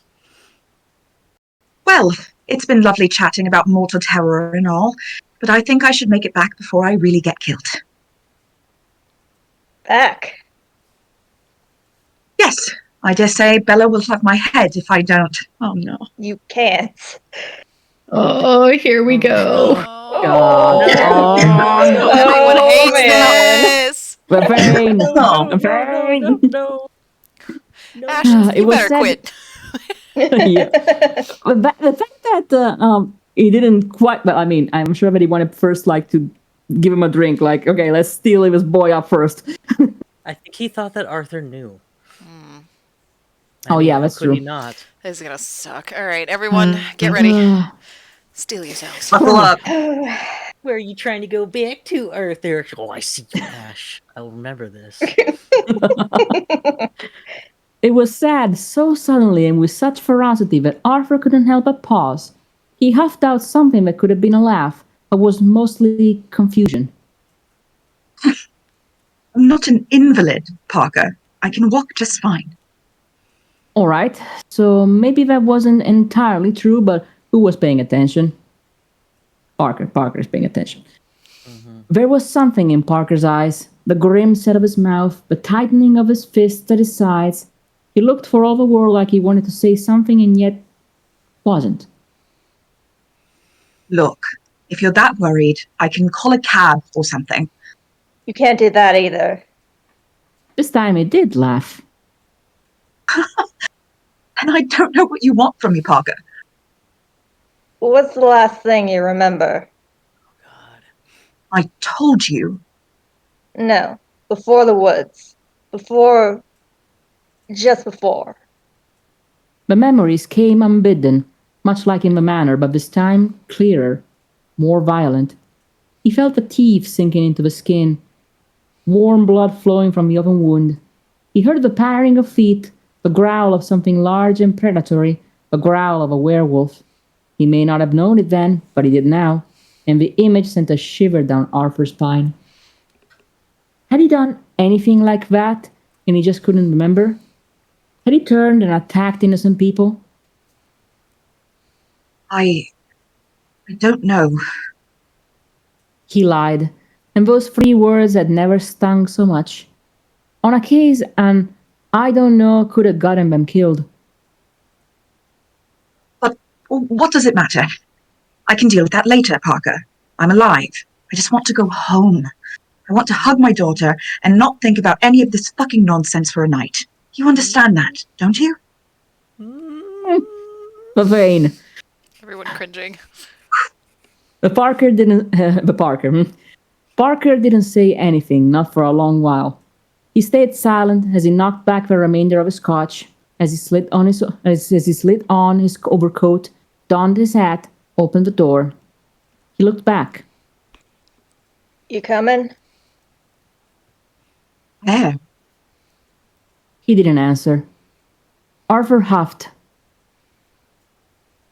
I never pegged you for the mind games type. I'm not. Parker exhaled slowly, and Arthur saw his fingers deliberately loosen around the knob of a door. This isn't easy out. I'm trying to. He stopped again. Arthur suspected that was all he was going to get. Donning his own coat, he followed him. Darn New England mouth tightness. Lip tighten. He held his tongue as Park crossed the multiple streets and waited half impatiently at intersections. If Oscar had seemed the jittery kind, Parker was beginning to usurp him slowly but surely. His pace was faster than usual, like he was trying to expend all the energy in his body, and Arthur worried for a moment he would take 2 laps around the city before even thinking about flagging a cab. His legs was beginning to ache again. It was then he realized they were walking down the same street he had been just a couple hours previously, heading for what could only assume was St. Mary's Hospital. Were they fetching the ambulance for Oscar, perhaps? But if so, why dance around the subject? The hospital came into view, large and brick-laid, and Parker strode through the front doors without a word. The woman behind the counter raised her head with a smile. How can I help you? Parker cut her off with a flash of his badge. I was hoping I could take another look. My partner here never got the chance, I'm afraid. But that won't be a problem, no? Her face turned a few shades paler. No, of course not. Parker strode past her, Arthur doing his best to communicate an apology with his eyes, as he hurried to follow. Down a hallway, another, a flight of stone steps. The air grew colder around them, goosebumps tingling to life on Arthur's arms. He couldn't hold it in any longer, the question spilling from his lips. Parker, why are we here? Why do you think you're in the basement of a hospital, man? Use your brain.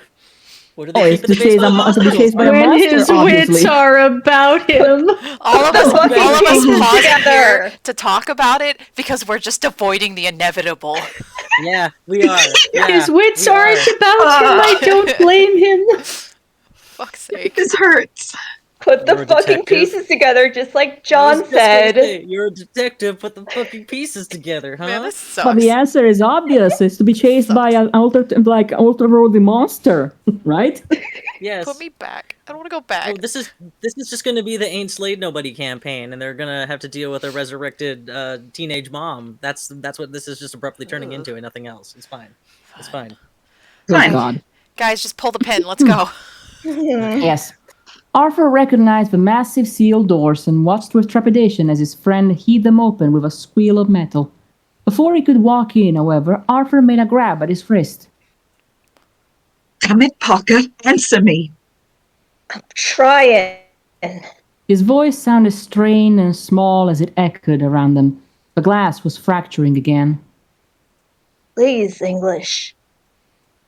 Not knowing how to respond to such a plea, Arthur released them. Rows upon rows of drawers lined the walls, heavy, metal cocoons housing husks of flesh that would never metamorphose into anything else. Arthur had always considered morgues to be incredibly alien. Something about the knowledge of all those preserved corpses in such spotless and clinically shining place. All humanity curiously absent. Thinking about it too long made him want to scratch off his skin, which in hindsight probably wasn't the most professional reaction to a location that, no matter how dreary, made up a frequent portion of PI work. Parker wouldn't go any further. He seemed to become stuck in the center of the room, gaze scanning the identical compartments, all alike under the great unifier of death. Then, as if possessed, he lurched forward, approaching the corner on the far right. He gripped the handle of one of the drawers as if a mere action pained him. Once again, Arthur put his hand placatingly upon his. Parker, you don't have to do this. It can wait until tomorrow when we're both rested and focused. He should have known in that very instant that something was wrong, that the same wrongness had followed him from Arkham into the woods and back again. He should have deduced from Parker's pinched expression, his apprehension, and the fact they were standing in the middle of a fucking morgue. Yeah, you think? Arthur should have known all this, and yet nothing could have adequately prepared him for what lay in that drawer on the one next to it. The metallic scraping was that of a guillotine. 2 body bags. Predictable. Despite his nerves, Parker's hands were steady as he unzipped the first bag, revealing a halo of wispy blonde hair, milk-white skin, a freckled nose, mutilated flesh. Arthur's world tilted off its axis before Parker even unzipped the next bag, before he even laid eyes upon dark lashes, cupid bow lips, and cropped brown hair once perfectly styled but no longer. He didn't need to read the tags bearing their names, couldn't even if he tried. He knew what they said. He knew what he was looking at beneath the imprints of claws and teeth, wounds that would have never had the chance to scar. Parker didn't get the memo. Lester, Bella, and Perot. He read impassively. Arthur threw up. Oh. Yeah. Oh. Yep. Yep. Oh. Oh God. Why did we gotta do Yep, this? about as Come on. painful as I expected. Yeah. Parker, couldn't you have prepared him a This little bit, like sucks. soft him a blow? I'm pretty sure he would have just been in full denial anyway. Absolutely. Yeah. He would have probably punched Parker. Yeah, and he been needed like, to see it. No, how dare you? And then ran You know, home I can- to see I his can house see- just destroyed. Yeah. He already knew. I He suspect knew. Parker honestly was just like, oh yeah, either Arthur is dead or he saw this happen and lost his mind and ran off. Like, that's the logical conclusion. Or he did it. And he needs to see how Arthur reacts to seeing the bodies in order to better assuage himself that Arthur had nothing to do with this. That Ooh, too. good point. Yeah, he wouldn't. You're so smart, Yep. Charlie. I'm saying that's usually why something you don't tell a person about the deceased if they don't seem to know about it, because they're either playing dumb or they literally don't know, which is the best way to find it. Just And I mean, surprise them with it. So, yeah, and I mean, Arthur disappeared around the same time that they were yeah, found he's mauled to gone for death. 3 So, days. So yeah, Mm. and now sticks of whiskey as well. So it's just not a good look overall. It's just really not a oh good look. God. Ugh. Okay. This is All right, guys, we gotta keep going. wow. We're- Can't we're- believe this is your That was- first fan thing, Seer. Just saying, like first fan work ever. Or I and don't know about fan you're work, but at least devastating first us. event. First event. Yeah, absolutely devastating us with this. Oh my God. Yeah. Yes. Oh yeah. On Yeah. a lighter note, I like to imagine Bella from the other side looking at John and like, okay, sweep him off his feet. You Someone's fix gotta us take already? this image. You're still Yep. good to read for narration, Flamia? Oh yeah, I'm doing Okay, fine. good. Awesome, good. Okay, chapter 5. He must have been dead. He must have died at the hands, the claws of whatever pack of wolves had decided to invade his home. Or perhaps John truly had taken advantage of a free meal and ripped out his jugular in his sleep. Perhaps he'd grown ill on the journey back and simply conjured up Oscar in his feverish mind, a priest to save him and lead his weary soul to those pearly gates above. Whatever the case, he couldn't be alive now. It wasn't possible. He was an investigator, he knew facts.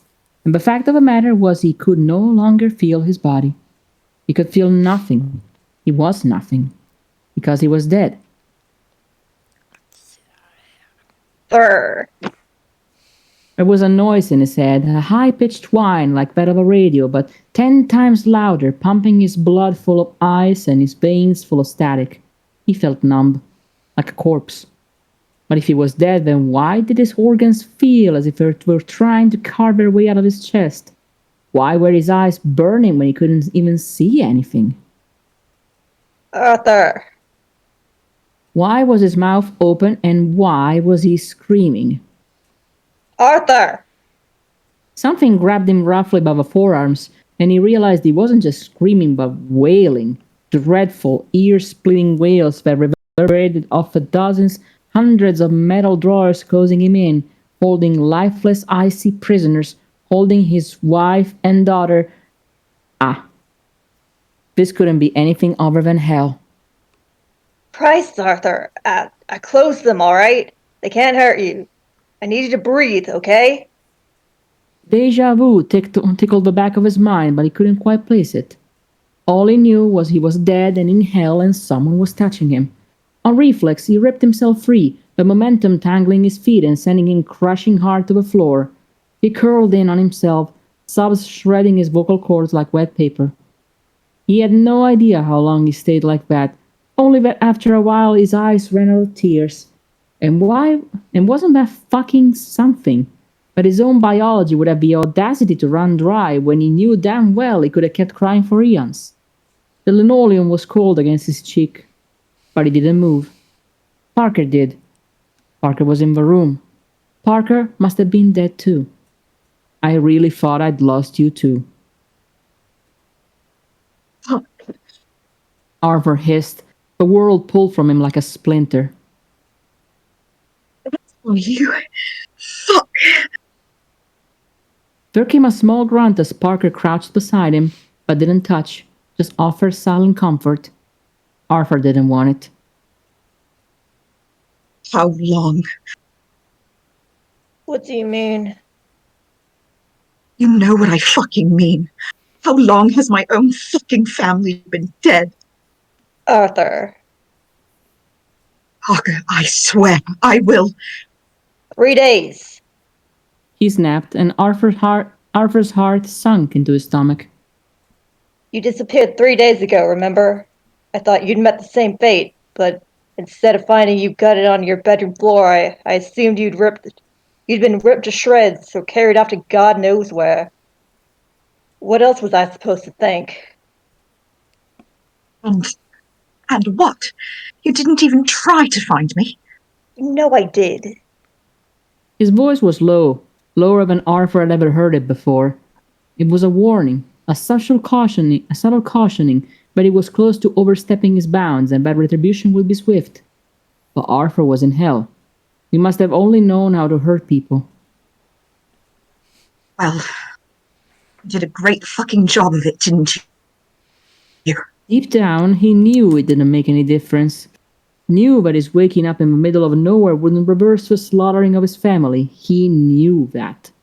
Innocent blood had been spilled and it was out of his control. He couldn't do a single fucking thing about it, and neither could Parker. God, at least Parker had been around in the first place. Had he been the first to find them? Had he held Pharaoh's tiny body close to his chest, carried Bella from a rubble like Arthur had once carried her over the threshold of her home? Oh my god. That's That is fucked up. terrible. Okay. Okay. Devastating. Wow. I should have read everyone the tags for this one. Whoo, buddy. Fuck. Ooh. Is emotional devastation a tag, or do we need to add it? Should be. Better be. Emotional damage. Well, we are all Malevolent fans, so we Yeah. know what we're in for. No, this comes is with the this is territory. canon typical. Yes, it is. Yeah. All right, Something did this. Parker said, voice still low and deadly. I know human viciousness, and this isn't it. This was bloodlust. Bestial. Arthur thought of howling and screaming and had to fight the urge to vomit all over again. Not that there were anything left in his stomach by now. I will track down what did this. I promise you, Art. If you can't believe in anything else, believe that. Fire in his voice, his eyes.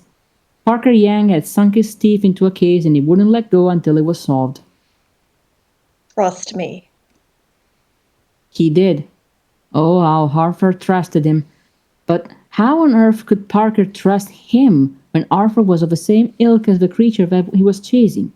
How would he react if he knew he'd bitten an innocent man's arm off simply because he'd been grabbing a snack? The world was narrowing again, everything fading to a pinprick as his heart beat itself against his chest in a valiant attempt to burst free.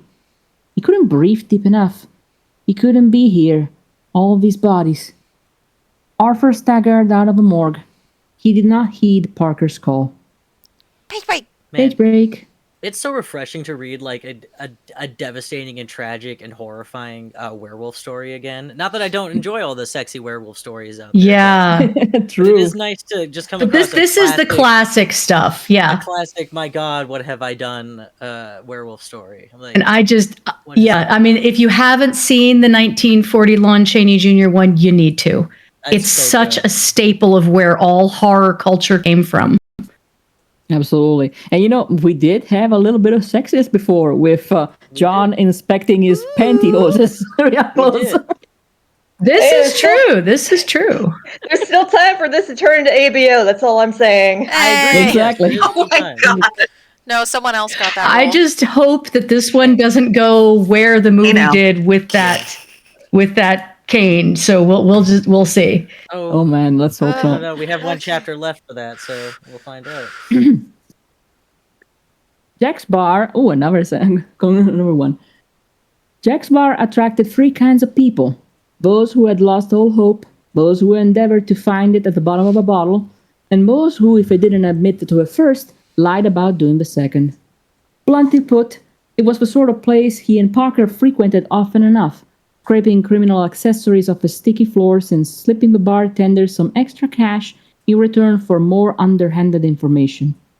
If one were to ascribe a name to the particular scent of a place, it would likely be some variation of regret.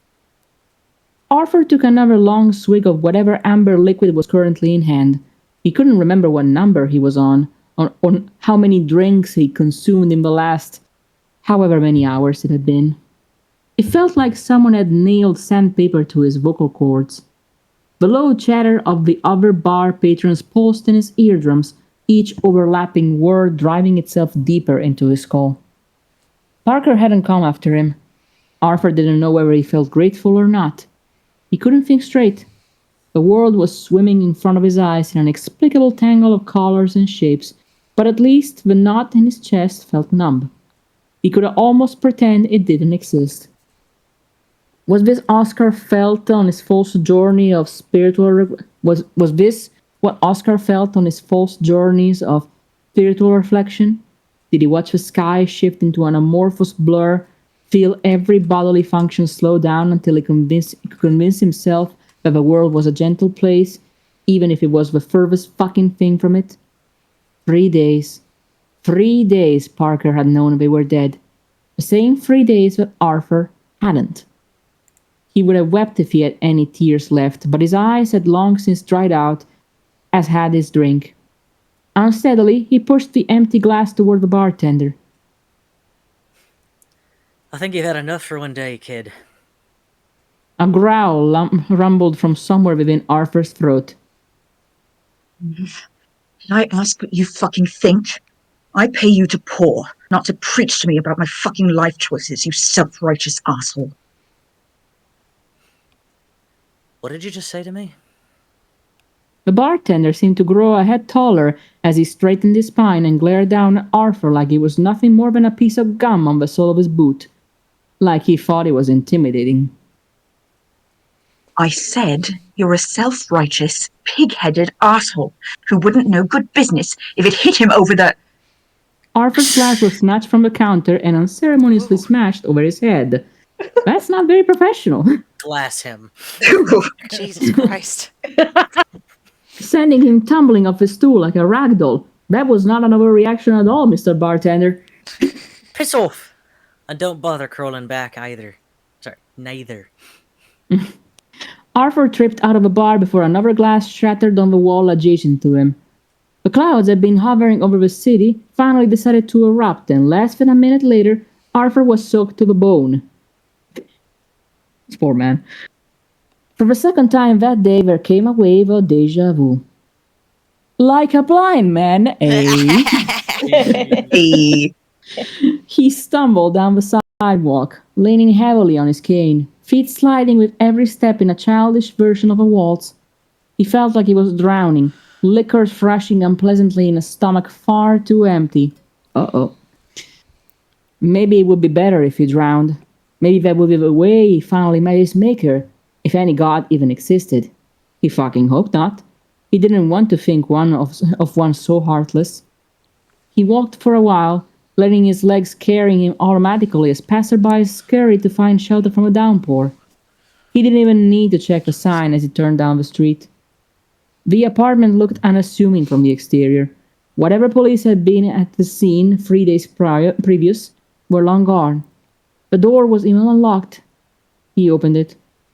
Arthur stepped inside his home, the same scalloped curtains hanging over the window panes, the same number of chairs around the same table, atop which sat an old mug of tea. At first glance, everything appeared to be untouched. Then he noticed the darkened bloodstains scattered across the carpets, the paw prints of a wolf leading through the hall. He followed the trail despite knowing where they would lead. His bedroom looked as though a cyclone had struck it. Paintings were ripped from their hooks, blankets tossed from the bed, a lamp knocked from a side table and shattered on the floor. A moment frozen in time.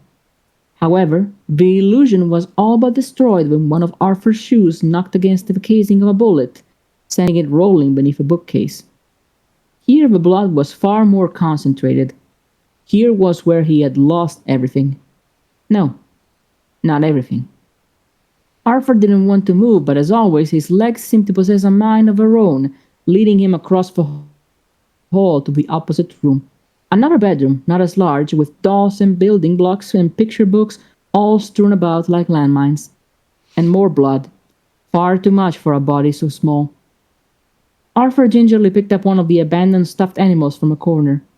It was a goose. Oh my god, you're doing this to me. A goose? It hurts so much. God! Just I was dig the holding it knife out until in, now. Jesus Christ. I was holding it together until that. Oh. It was a goose, two beady eyes catching the light, a pink ribbon tied around its neck. There was a suture of black thread on one of its wings from where it had gotten caught in the car door. Bella had run out of white, but still tried her very best to make each stitch as neat as humanly possible. He brought it to his nose. It still smelled like her. No. Clutching it tightly, he curled upon a bed half his size, his feet knocking against the headboard, even with his knees brought to his chest. He didn't know how long he lay there. Hours, maybe. For a while, all he could hear was the rain as it pummeled the roof, the occasional automobile honking in the distance. The world didn't feel real anymore, bleeding as it was like watercolors in, well, a rainstorm. Or a film reel flitting by too fast. There was a hazy, dreamlike quality to it all. There came another noise. Soft. A slight rustling, like that of flapping bird wings. The angel of death come to claim us, perhaps. Or perhaps to take his battered soul and finally extricate it from this sorry excuse of a body. The rustling became footsteps. They sounded so close. 5 too many scotches and he was hallucinating. Get up.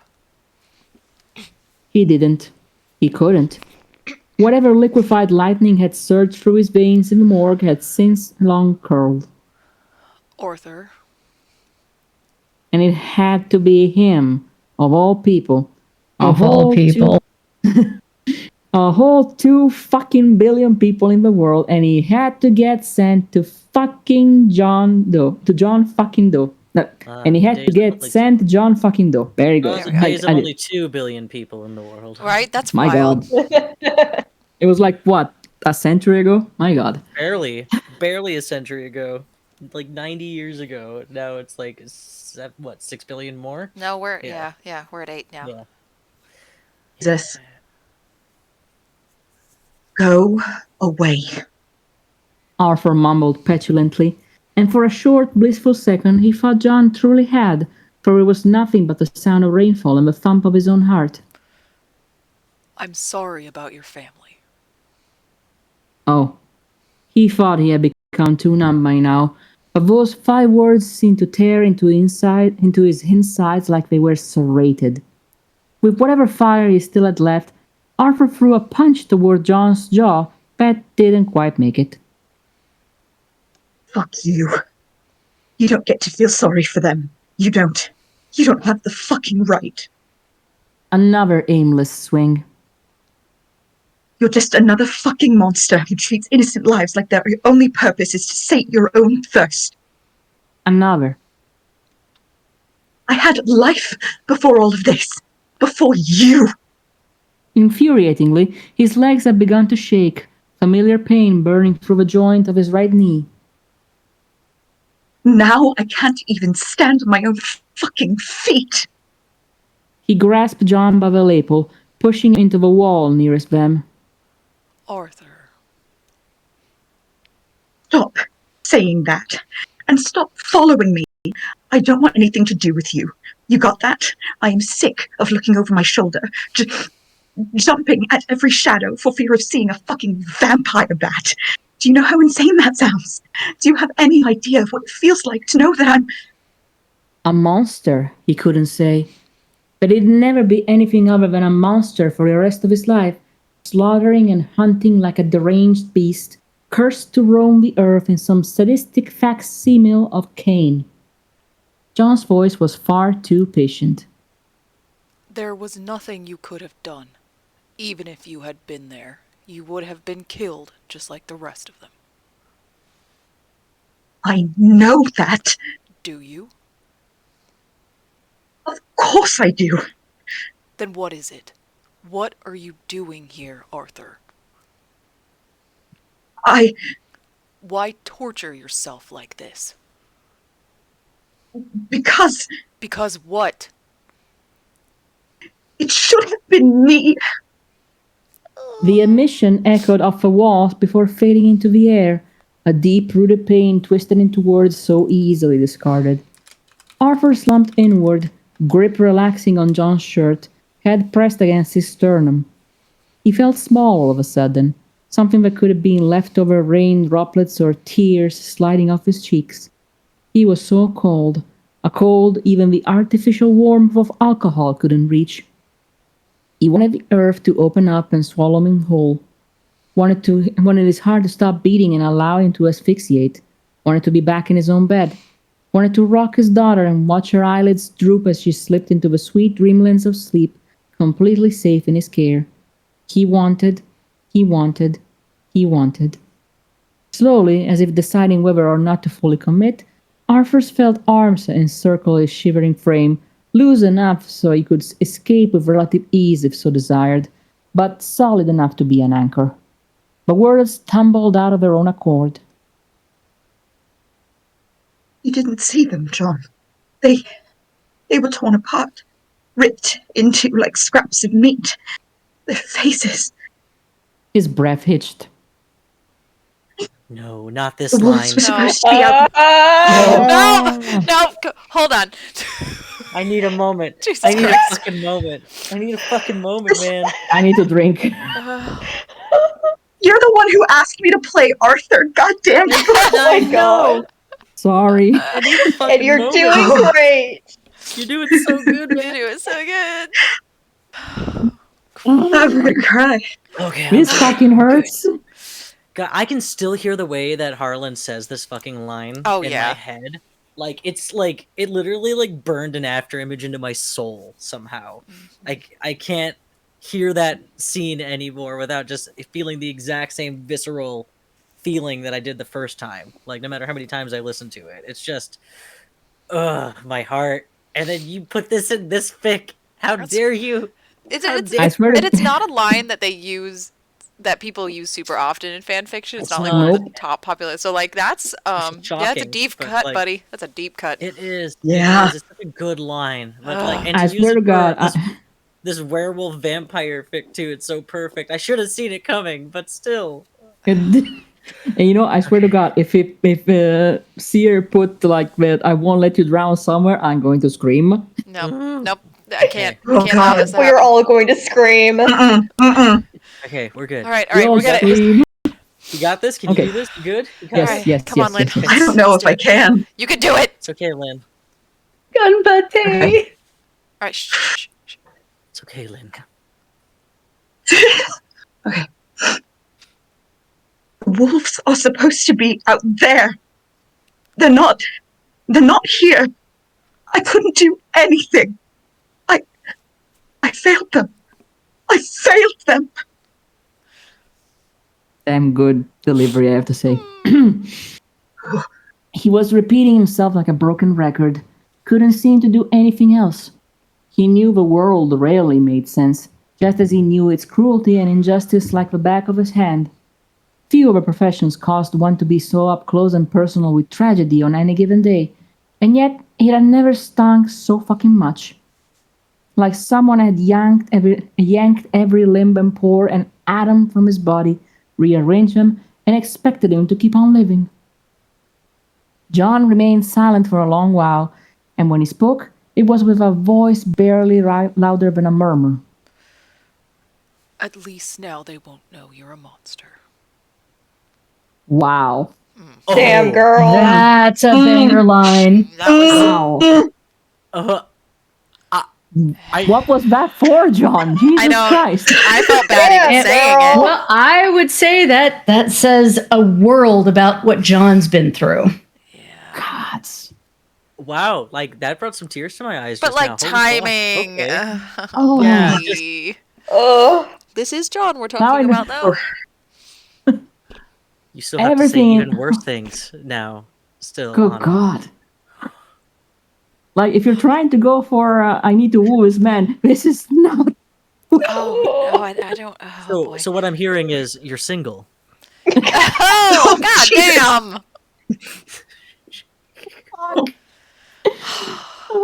Yikes. Okay, all right, let's keep going. Yes.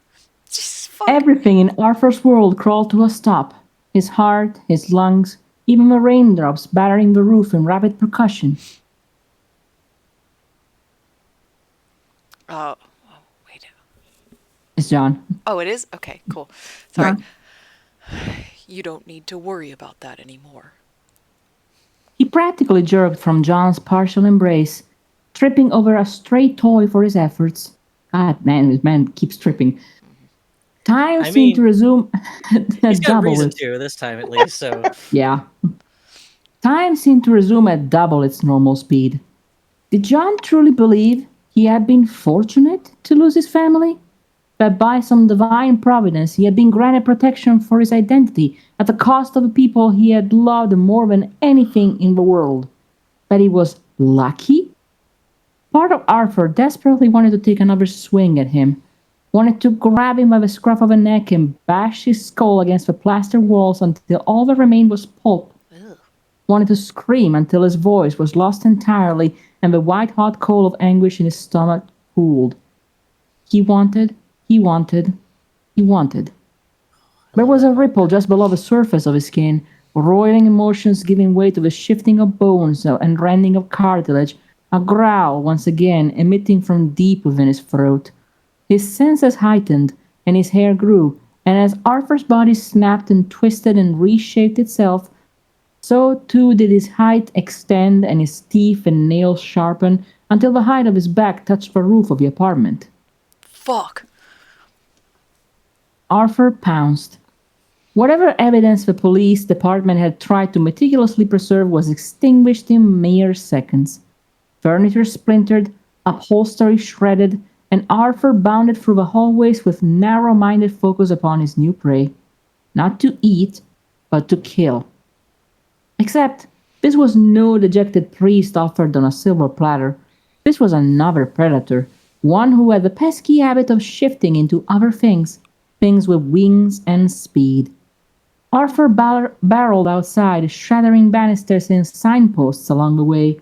He cut through intersections, crushing the hoods of vehicles with a single step, and kicking up mini tsunamis as the rain continued to beat down upon Arkham. Alarms rang through the streets, traffic conductors blowing their whistles as if doing so would be benefit to anyone. He eventually cleared the heart of the city, with oaks and pine trees appearing in place of buildings stretching to graze a dusky sky. His prey had vanished, gone as if it had never existed. Pausing, Arthur took a minute to sniff the wind, identifying and categorizing every scent therein. The squirrel in the spindly boughs, the warm steeple of the earth, the lone owl watching him with his large amber eyes. Then, a loose thread, he caught hold of something. Sweat and fear and the frantic beating of a heart. He raced to meet it, baring every last one of his ivory teeth. Metal clicked the same moment Arthur's heart plummeted into his feet, and a figure stepped out of the shadows. Don't move, Parker Yang snarled, shotgun raised. or I'll put one right between your fucking eyes. Oh, No! God. All right, we gotta Fuck, gotta pause. No! We have some Also, art. fuck, For, fuck, fuck, fuck, why does holy it keep shit. moving like art, this? art. Art! That's a big boy. That's a It's big a big dog. boy. Very big Oh, boy. good. The boy. cane's still there. Oh boy. Yeah, I was thinking that too, Trent. But you also saw the movie, right? I did, yes. Dog, That's dog. why I'm very upset and very worried about where this is going. Yeah. That's fucking Fenrir right there. They Jesus said Christ. it said his back reached the ceiling, Yeah, so yeah, he's I did big. see that. And Yep. yeah, Jesus fucking Christ. Parker, maybe pick your battles, my dude. Right? I- Put some back. I don't think that shotgun's yes. gonna help. like, you're spry, but that's a fucking kaiju, okay? Ash has like, words to say. And I did note that drawing was for a scene that actually got scrapped, but it does fit here still. Oh. it does, yeah. Yeah. It's just Yeah. fine. It's a good picture of Big Dog. Big dog. We were There's only snuggled one too. picture. I like the little detail. I like the little detail of the you can see the bite scar on the Yes. leg of the wolf. Oh yeah. That's cool. Yes. Also, I'm very nervous about the fact that there's only one chapter left. Oh, Yep. Me too. So nervous. We're all cool and normal about it. It's fine. Okay. Alright, we're definitely gonna run a little bit over, but hopefully y'all can stick with us. Mhm. All right. It's lovely. Oh yeah. It's barely 8 o'clock for me, so I'm perfectly fine. But it's everybody We will else. come back to art again, as we say at the end. Let me scroll ourselves back down. Oh, why is it doing that? Why does it Because keep of doing that? Okay. Sorry, the zoom. Oh, that was rude. Okay, Zoot. got it. There we go. All right. Chapter 6. It zoomed all the way up. There we go. Perfect. If anyone were to venture from their homes and take a brisk stroll to the outskirts of Arkham, they would no doubt have perished from a heart attack long before any beast were to grab hold of them. To any outsider, the sight would have looked positively ludicrous.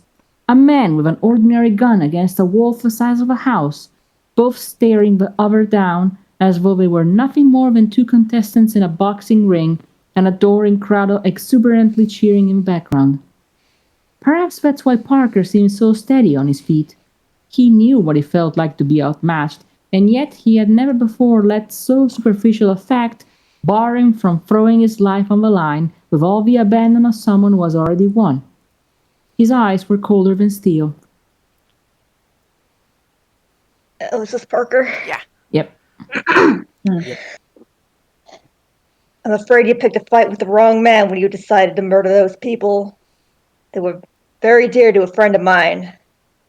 Murder? Some part of Arthur's brain was promptly overshadowed by bewilderment. When had he murdered anybody? He was trying his best to make any modicum of sense of what was being spoken to him, trying to push down the heavenly sound of blood flowing through veins and a pulse gradually rising like the beat of a war drum, a primal sound calling to everything that it was. Parker snorted. Police don't believe me, you know? That I was spouting cockamamie. Cockamamie. Cockamamie. Cockamamie bullshit, yeah. But I was spouting cockamamie bullshit. Love They that. don't know. Like they don't know this damn city and what slinks in the shadows. They couldn't use their damn eyes to see that animal attacks just don't happen. Truth is, I don't care if you're a wolf or demon or shapeshifter. No way in hell I'm going down without a fight. I just gotta say, Parker's 100% right. Like, this is fucking Arkham. And that was like, he went like upstairs into like an apartment and there was a wolf attack Yeah. in the city in Yeah. Massachusetts. He's completely right. Yeah. At this time of year, this close to the coast, Aurora Borealis here in your kitchen. Yes. See, Come on Parker can put the fucking pieces together. Parker is not brain dead, so because he's not a cop. But yes, regardless, I don't All like constables. this. I don't like where this is going. I This don't makes like me- this. I don't like This this. is where this is going. I'm very worried about I'm sure this. it's fine. I'm sure it's It'll be fine. fine. Totally So it's fine. It's fine, it's fine. Everything else will be fine. With that, he pulled the trigger. The sound was like a gong being struck, and Arthur sprang forward, each footfall striking the ground with all the force of an earthquake. Parker fired again, the shot going wide. Another ricocheted off a nearby tree. Arthur must have been a hard tree, Jesus. Arthur swiped a hand out. To his credit, Parker was far smaller and faster and narrowly avoided the attack, somersaulting to the side a fraction of a second before another clawed paw carved through the air. Parker scrambled to his feet again, the next bullet embedding itself in the skin of Arthur's shoulder. He growled, more out of fury than pain, and swiped at the other's torso, slicing 5 neat lines through cloth and flesh. Stumbling backwards, Parker managed another shot, this one hitting Arthur in the leg. The growl in his throat became a roar, and he pounced. Parker struck the ground hard, still firing, most bullets flying wildly to the sky, some ineffectually striking Arthur's chest until it was right on top of him, saliva dripping from an open maw. Parker fumbled with the gun, but had somehow managed to stay in his grasp, aiming it inches from Arthur's face. All right, Spot. I hope you like the taste of fucking lead. He pulled the trigger. Nothing happened. He pulled the trigger again, and again, and again, empty clicks snatched away on the wind. If Arthur could have smiled, he would. There was nowhere else to run. Helplessly, his prey tried to bludgeon him with a gun, which he effortlessly batted aside, a weapon clattering a good 5 feet away. He pinned his prey firmly to the earth, the pressure of which could have snapped every bone in its feeble arms like a toothpick should he choose to. If Arthur just pressed down the slightest bit more. No, he would savor this, watching the color slowly drain from its face, the whites of its eyes large and fearful, yet with a downturned brow, anger there, still pulsing defiantly through its paltry frame. So you're gonna kill me just like that, just like them, is that it? 2 lives weren't enough for you? You need to wipe out all of Arkham? Again, a nagging sensation tugged on Arthur's awareness, but words not quite fitting right in any slot. At some base level, they unsettled him, caused something to jostle and stir, not entirely unlike the wriggling of a creature beneath his paws. Do you honestly think you could scare me? Arthur broke one of its arms. No. The result, yeah. The resulting scream rang through his ears like music, the sweet scent of fear nigh intoxicating, like honey on his tongue. It was whimpering now, his prey. Small, hitched sounds that unsuccessfully swallowed and subsequently choked on. It thrashed weakly in his grasp, Arthur digging his claws in deeper with each movement. It was then his ears pricked and he heard the familiar flutter of wings and the current of wind that signaled a shifting of form. His prey let out what could have been a strangled gasp, but he didn't care, so he lit it and drank off the waves of fear impossible to conceal. It was almost like watching a canary twitch in the mouth of a house cat before the inevitable bite silenced its frightened song forever. Let him go, Commanded a voice that seemed to pound through Arthur's skull. He finally met the flaming yellow eyes of its owner. Threat. Arthur's mind boomed back, and he dug his nails deeper into the writhing prey below him. It yelped again. The other creature stepped between them, hand outstretched, threat, and instantly Arthur jerked his head back. you're going to kill him. The predator hissed. You've shattered 2 bones in his arm and already gouged a significant chunk from his left shoulder. Blood is widening in a pool on the ground, staining your feet crimson. His breathing is ragged, his face pale as though he might lose consciousness at any moment. Do you truly not see what you're doing? You, who were so adamant about not taking an innocent life? I like that they managed to sneak in a Yeah, John the describing narration. stuff. Yeah. Very good. Good job. A growl rumbled through Arthur's body like a volcano emerging from dormancy. You're not thinking clearly. What happens after you rip his fucking throat out and he's nothing but a bloody pulp? Who will you have then, Arthur? I can promise you this. You won't have fucking much. The predator reached out a second time, eyes shining sickeningly, threateningly, its hand growing closer. In a split second, Arthur lurched forward and bit into his hand, tearing clean through skin and bone. It seemed to choke down most of what very well could have been a scream. Blood poured from his hand, cascading down its arm and soaking the pristine white fabric of its sleeve. Even with one hand securely trapped in Arthur's jaws, the predator, threat, simply reached its other hand to rest upon his snout. Gently, bafflingly, it began to pet him, methodical strokes on his forearm, from his forearm to the tip of his nose and back again. Oh, speaking of Fenrir. Oh. Yeah, that... Yep. You know what?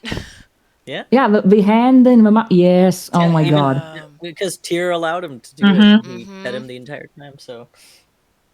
Oh, God, okay. You're all right.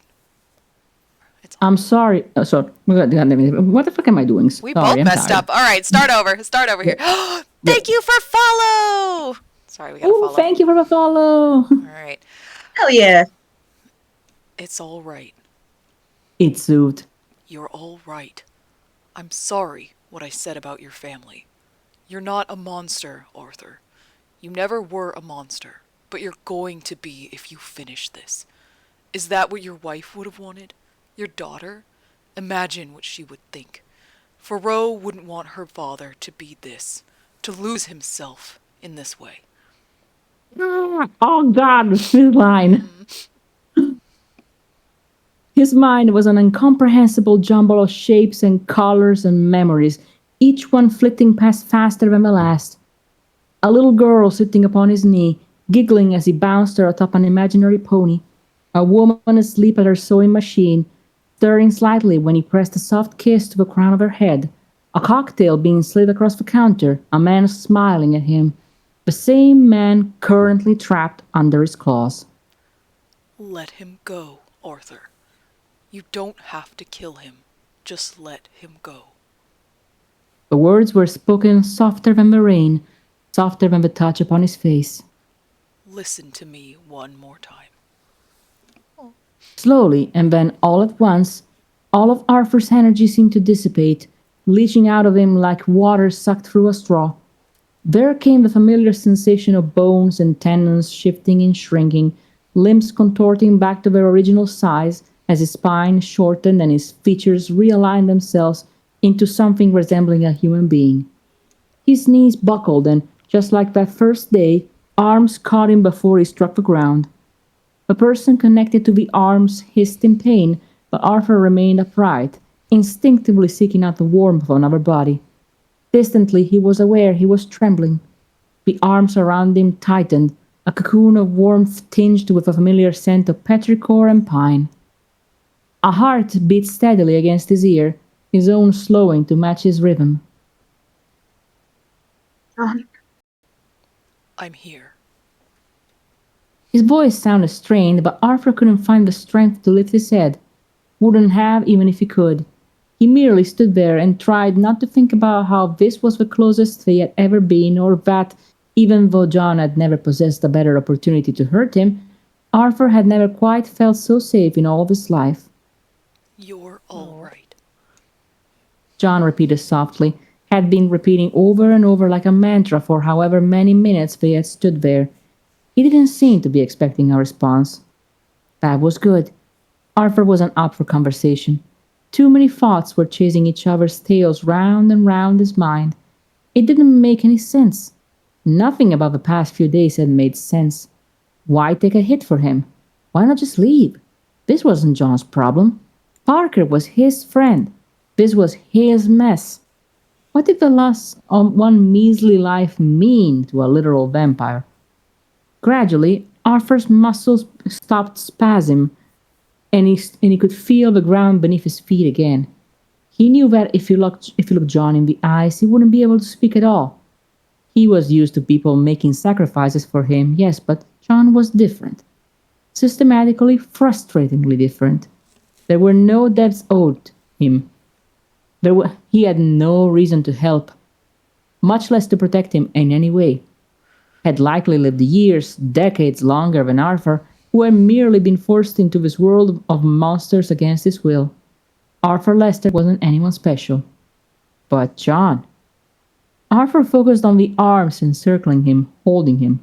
He thought of every time he'd caught a glimpse of a bat in the corner of his vision, so fast that he could have sworn he imagined it.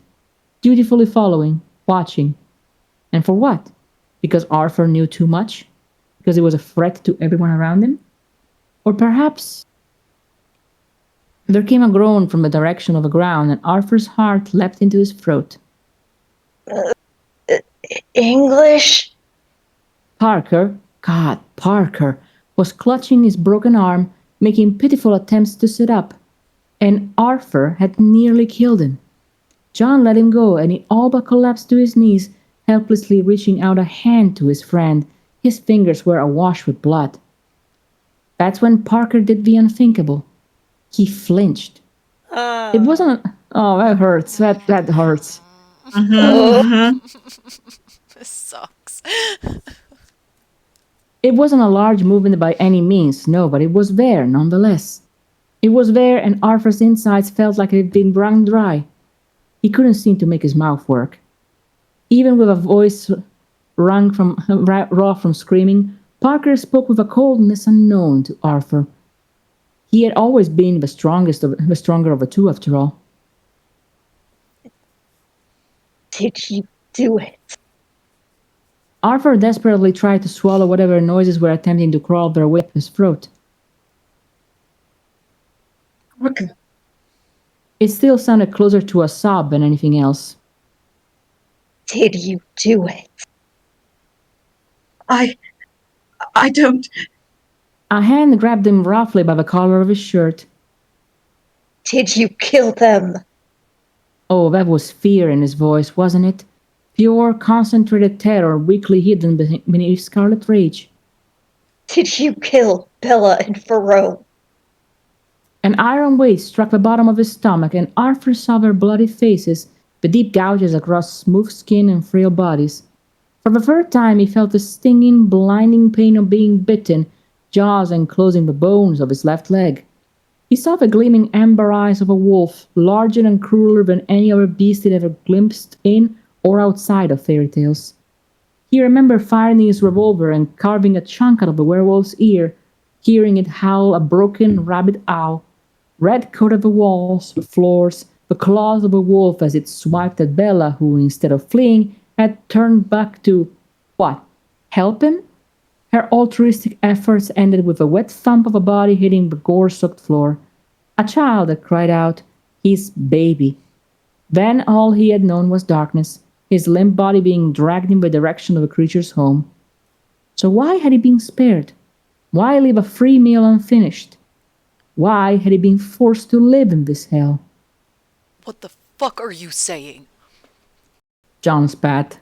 Look at him. Do you honestly think Arthur could murder his own fucking family? Well, to be fair, it was about to murder his own friend. Yeah, so... okay, shut up. He stopped. No, that doesn't count. He stopped. It was fine. John. No. Parker cut in, releasing his grip. No. You're right. I'm sorry. I know you would never. He breathed deeply. What happened, Art? Who is talking? I think this is John. Okay, alright, cool. Got it. There are creatures that exist in this world that you cannot even begin to fathom. Creatures who couldn't care less whether you lived or died. It's possible the werewolf that He seemed to avoid finishing the sentence. it was newly turned, inexperienced. It must have been brash enough to enter a home, thinking it had discovered a way to get 3 meals for the price of 1. Inexperienced like me. John's eyes hardened. No, not like you, because you're not a fucking monster, Arthur. Believe me, I've met enough of them. Arthur was about to let it drop when he finally noticed the way John was carrying himself, the way he tucked his arm close to his side, his left hand held securely by his right. Realization flooded through him and he snatched John's wrist.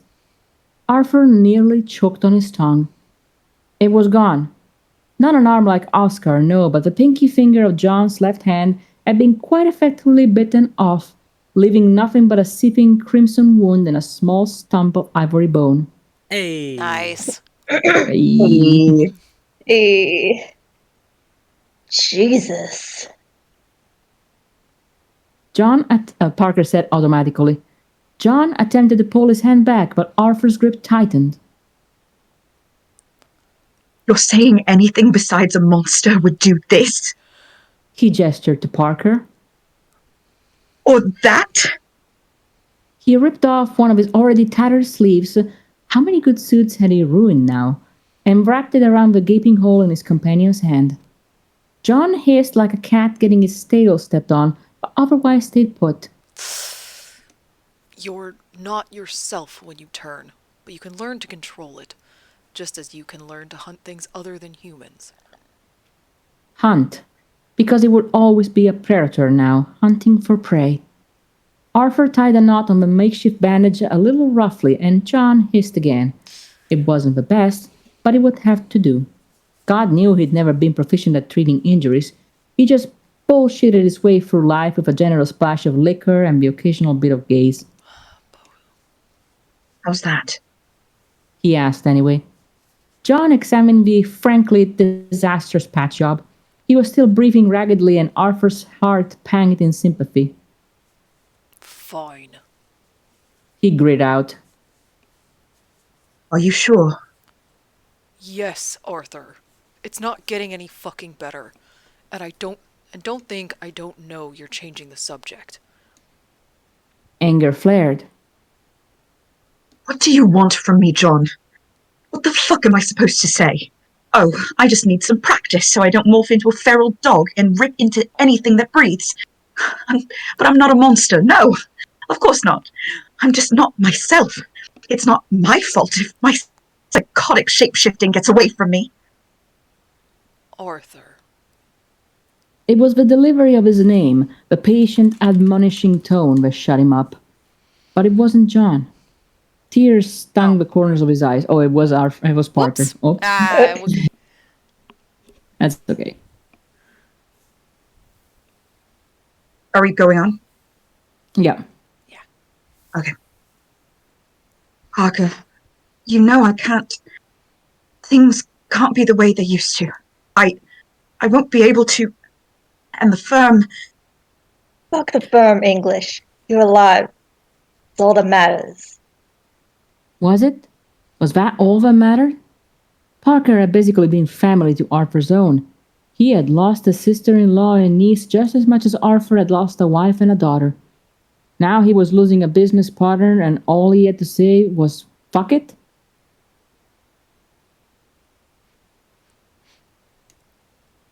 This is Parker. I think that's Parker. Okay. Yeah. I'm not going to lie. No other sod I drag out of Jack's could ever replace you. Sometimes life throws you curveballs. What are you saying? Look, you know Arkham. The cops aren't going to rest until they eradicate what they believe to be a monster. For all they know, the same creature that slaughtered the Lesters is the same one that just tore through the city. And you said yourself that you can't quite control it. So what? You're exiling me? Parker's gaze briefly flicked to John's. Something seemed to silently pass between the two of them. His gaze met Arthur's again, softening. I saw him.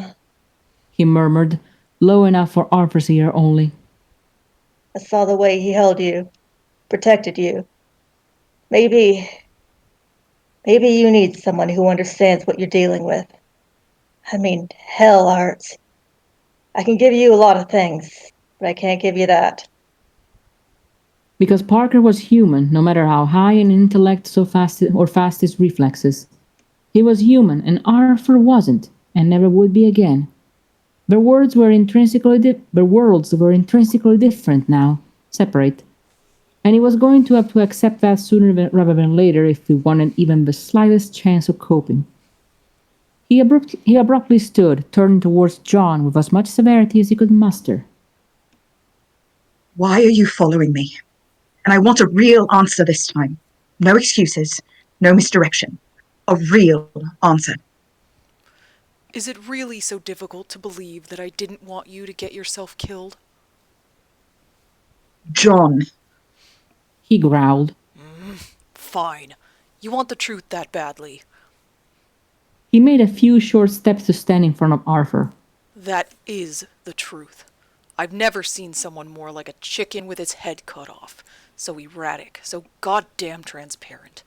I smelled death on you from the moment I met you, but you were so fucking convinced you could return to this life you'd lost, and it didn't matter what I said. If you hadn't in the woods, I knew you would run into trouble in Arkham or get yourself caught or something. And no, I didn't know about your family. I thought... He paused. I didn't know how bad things truly were, and I'm sorry. Arthur, I am sorry. He swallowed the dampness in his throat, but a few stray tears were stubbornly sticking to his lashes. He found John's good hand and squeezed it. Me too. For everything. He stared at his feet, trying to ignore the red tint of the dirt. Parker's right. It would be better if I didn't stay here. Done far too much damage already. Admitting it aloud only added to the ball of guilt in his gut. He was supposed to be responsible for defending this city, not destroying it, not endangering the lives of hundreds of people. The occult and the supernatural may as well have been a part of his job description if written in fine print. He should have foreseen this happening one day. Perhaps not becoming something, but certainly brushing far, far too close. So you're saying we can't pass that rampage off as an earthquake? Parker quipped, staggering to his feet. Arthur snorted. Sure, if that earthquake was 10 feet tall and fur-covered. Is that a no, or...? That pulled a smile from Arthur. God, he would miss him. What if he never learned to control it? What if he could never set foot in Arkham again, or, worse still, slaughtered those people who were simply trying to live their lives all to satisfy his hunger? Parker seemed to read his mind because a second later he was clapping him firmly on the shoulder. Oh, man. Oh, fuck you. Oh, God.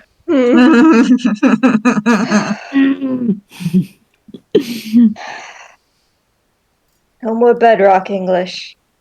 Find a shovel and dig your way back out. If not for me, then for them. Understand? He did. Understand? Parker repeated more emphatically. Yes. Good. And you? He said, eyeing John. If you so much as touch a hair on his head... Wouldn't dream of it. John replied before his voice dipped lower, deadlier. Neither will anything else. Arthur couldn't quite hide the shiver that raced down his spine at that fierce dedication. As he and John turned their backs to Arkham, back toward the manor, Arthur thought of a home he might never enter again, the graves he might never visit. Each step forward felt like a reluctant farewell to the life he once knew, a betrayal of everything he had once stood for. But he trusted Parker, trusted that he'd make things as right as possible, just as he trusted in the steadfast presence of John at his side. They'd figure this out, together. Even if Arthur could only take one step each day, he would. He would focus all his energy on living. For them. We made it! And why did I God. That That was so good. That brutal. hurt so good. Oh my That god. That hurted. Yes. one Elias. We are very lucky because the original movie had a different ending for that Yeah. Wolf Kane, which is a silver. Yeah. Yes. Yeah. Oh boy. Good God. And, one I'm watching you, one thing- Elias. I'm watching you. And one thing occurred to me while we were while I was reading, and yeah, of course, it said that Parker grabbed him by the lapel of his shirt, so he still had clothes on, but he still also had he something grew on. to the size of a house, so clothes must have been a little bit ripped off. So I imagine They were just kind of hanging off his shoulders at that point, you know. It's all good. Anything below the waist is gone. Unless there were suspenders. Unless it was like something that John had draped around him so he would be less naked and cold again. And then he grabbed him around by the collar of that. I was thinking that same thing too. I'm like, does he still have clothes on? I mean, I know they made him like one size fits all and you had to get him tailored to fit. Of course, anything that John drapes around him would have like massive lapels and be like this dramatic, fancy Dracula cape. It wouldn't just be a towel, you know. Monogrammed. Yep, it's absolutely monogrammed. I'm not gonna lie. Exactly. I was devastated when Parker was like, well, guess you're gonna have to get the fuck out of town then, huh? And I was like, no, but what if everyone lived together and was happy? And now you're also little polycule. Well, I mean, Parker could turn after this, so you know. Like, did you pass your constitution check there, buddy? Because you kind of got. He's made 2 new werewolves. Yes. Well, that's right. You have to bring in Oscar and Parker. Now you got to take care of them. You did this, so just responsible parenting. John's just gonna have a whole little family of werewolves. It's gonna be great. This is every vampire's dream, is to have a bunch of werewolves all over the place. Twitch. It's like his pets. It'll be great. And that's every werewolf's dream, is to be considered a pet of a vampire. Yeah. Seriously. That's my dream. Yeah. Also, I love the mental image of Arthur coming to John's manner, he just gives him a little like cursory sniff, and like, yep, okay, I'm adopting this puppy. I'm keeping Yes. this one. I like that Arthur didn't even take it into account at all. He's like, huh, man, I'm focusing on the scent of this person. Is that a thing I normally do? Oh well. Let's not get that further. I love John's reaction. He's like, "Oh, you're so messed up. Yeah, I gotta keep you. All right, Oh man, you I'm are doing everything immediately in love wrong. with Shut you. up and come here." So much wrong with you, so I'm in love. This is unfortunate. Poor Father Scrooge McDuck out in the woods, like, so is he coming back or what's happening? We never called an ambulance for him. This is what I get for going out to get drunk. I lose an arm. I hear Off you. in the woods. I think We're going out into the wine woods. Could have The given me this whiskey lesson woods. in a nicer way, Jesus, possibly. So we're all of the account that it's either Larson or the butcher that's the werewolf that attacked his Ooh, family. I'd say Larson. Butcher would be more. Controlled. He'd be. Yeah, he would go after like actual challenges. No, they did not. Killing little girls really isn't Collins' thing. It's No, just not. like No. unless he gets paid for it, you It know. sure is Yeah, Larson, Larson though. just tried to. Well, see, here's- Larson just. He's just like, the power. here's the Yep. thing. Here's my. I'm getting on my Larson soapbox here. Okay, so here's my thing, right? Larson does not derive pleasure from murdering children. It is a means Yes. to an end, and he Yes. does not usually see it going quite that way. He's like, Yes. I gotta sacrifice my kid. Oh, they tore her up. That's okay. This was worth it. It's fine. Bury that deep down. It's all good. We don't need to think about that any further. I'm gonna be a god soon, and that's all that matters. I That'll can do that. That's great. Charlie. Once I'm a god, this is an issue. Charlie, However, validate everything. your Right, Larson he could- apologist is showing, bud. it is. But no, here's the thing. I'm not an apologist. I'm an explainer of character development. Yes, there is a You're difference. correct. So He has some layers. He's not just, oh, ho, ho, I'm an evil douchebag. I'm who with my own you. children. I love All Larson, right. but it's still Yeah. funny. But I yes, still think he Yes, really believes when he becomes a god, it's going to validate everything that he did, Yeah. which means that the further he goes, Yeah. the more desperate he is. he is the Yep. definition of sunk cost fallacy. All right, Which is what, Wait a yeah, minute. yeah. Why totally. are we on a Larson tirade? because not Because even in he's this whole obviously story. the monster who started this fic. yes, because he would absolutely become a werewolf for the power and then not be able to handle his shit at Yes. all. And All he right, would I'm be gonna like, need Absolutely. to see your final hungry. word on this one. I'm real hungry. Yep. Oh look, there's a little douchebag with a pretty little wife and a piglet. I'm just gonna focus on eating the cop instead. Maybe he was getting too close to like figuring something out that Larson was doing, and he wanted to just eat Arthur. And then Bella got in the way instead of running away, and he was like, "I'm just gonna knock her aside." Oh, that killed her. Damn. Oh, now I'm angry because I got shot. Something's making an awful racket. Damn, I'm hungry. Yeah. Mom. And then he's like, "Oh fuck, this is bad," and he ran away.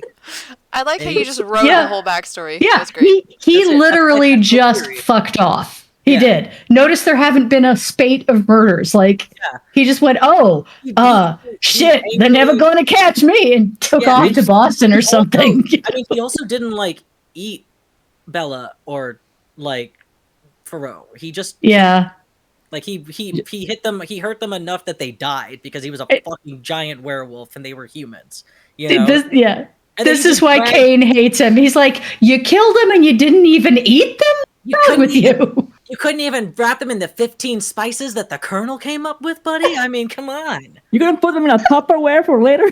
You're not even gonna make hush puppies out of them. You're Not so- even a bite. No. Yeah, and then he just dragged Arthur behind with him, and then I'm guessing he was like, "Oh, this was a mistake. He's alive, and now he's also becoming a werewolf. So I'm just gonna fuck off, and maybe he'll get blamed for the murders." Do. Yep. He just took off. That's Yep. what I think happened. Because I think you are completely correct. If it was Collins, he would have taken it further. You know, Yes. One, he wouldn't have killed Oh, his it would have been family. methodical. And he would have waited next to Arthur, like, "How's it going, boyo? It's you and me against the world. You and Yes. Oh my god. Yes. Charlie, don't tempt me. I'm gonna fucking write that. Stop it. I'm tempting you." Write me my werewolf butcher Arthur fic. I need that. Anyone listening, feel free to get Dude, it. no, I have too many stories. No, okay. You, Trent, you're banned. Fine, I'm writing the idea down. I hate you all. No! Trent, no! I wasn't forcing your hand. Then listen, The art we of this. can write it together if you want. I can like take some load off you. Yeah. The art in this fic, super tasty though. Oh, so perfect. This is great. I do love how much that one looks like a postcard that you would like send to somebody. Like, Yeah. send to somebody. Yep. That would be a hell of a postcard. It's like, is this a threat? I don't know how to read this. Season's greetings. Perfect. Wishing you a merry holiday from the family. I accept your weird snow beast and monkey, and I raise you a bizarre werewolf. We're not ignoring you, Necro. We never will. I'm No, gonna really switch touchy to the vampire. other piece as well, so we can all appreciate Big Puppy. Yes. Big Big dog. boy. Big Puppy. He's so big. Yeah, Parker, you really underestimated your chances here against this. I mean, I'm impressed. I'm proud of you for trying, but bruh. And I'm impressed Bruh. that he Yeah. lived. Bruh. Yeah. Yeah, you know, in a couple days he's gonna be like, damn, I got the munchie something fierce. Oh no. Oh dear. Oops. Oh no. He'll wake up eating one of those cops from the precinct and be like, ah, how unfortunate. Well, time to go find myself came a through again. I don't know what happened. time to go Oh, find no. my fellow queers in the woods. They're here somewhere. I'll sniff them out. Yeah, So well, queer. That was time so for a low-key, but polycule. perfect. That's the word, right? Yeah, help myself to some delicious bacon before I left, but you know. You know. As it is, Arkham's just a little too small for a 10-foot handsome beast like myself, so thought I'd He'd come out be here a in the woods. I hope I'm not pretty interrupting Blackford anything. Puppy. Oh.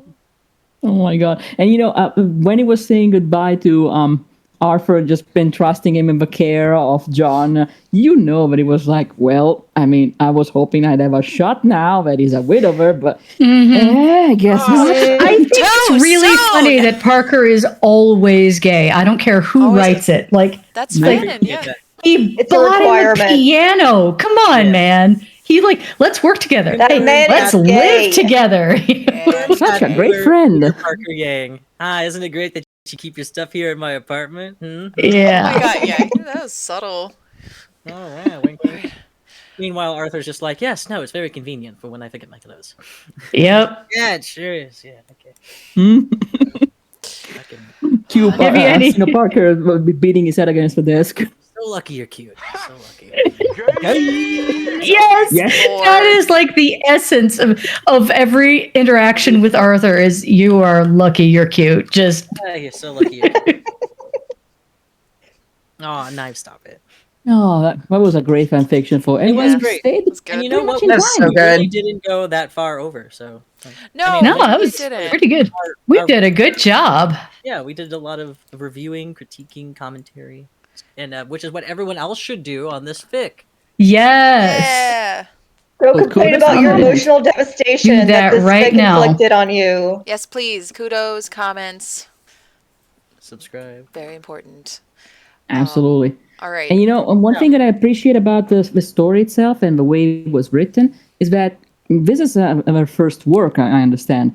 No, you well, at can least first tell fan that- First fan event. project, yeah. Yeah, fan. But you can tell that she's getting more and more into it the more it progresses. Like you can tell how how more well-rounded the more you went gone. I don't know if I'm talking right, but We the know what you're characters saying. become more and more well-rounded as it goes. And I really like that. Yeah. So good. Especially to write this like for a fan project, like under these circumstances and having a deadline and getting all of that out.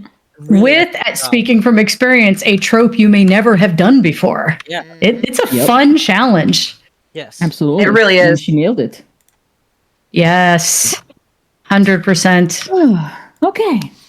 All right, everyone. yeah. I'm gonna start Housekeeping. cutting us off because Mhm. we are over time.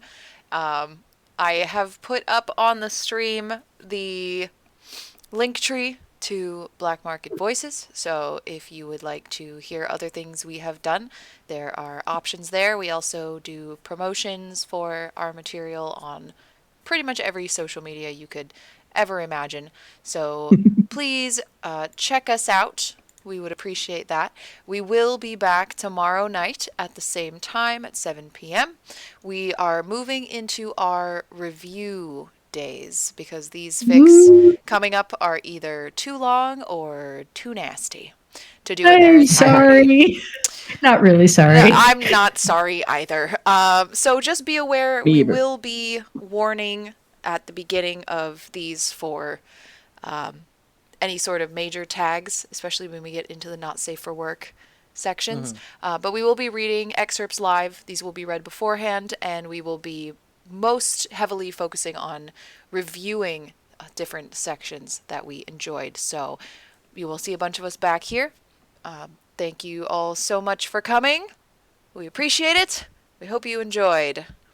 Anything else from We anybody? sure did. I Pretty will much probably what be you late said. in joining you guys tomorrow. Tomorrow like afternoon or tomorrow evening, just because I get done around 8 o'clock your guys' time. So All right. I'll probably be there. So you'll be for there for the the tail second end. fic. For sure. I'll be there. We're for yeah, we're gonna Cool. do a pretty even split. Around 8:30, we will switch to the second. So, Right. Nice. All right. all right. Oh, thank you. Thank you all Thank for you, coming. everyone. And, we hope to see you Yes. tomorrow as well. And read fanfictions and leave kudos. Yes. Right. All right. Thank Good you. night, everybody. Good night, all. Thanks, guys. Good night. Real fun. Bye. That was a blast.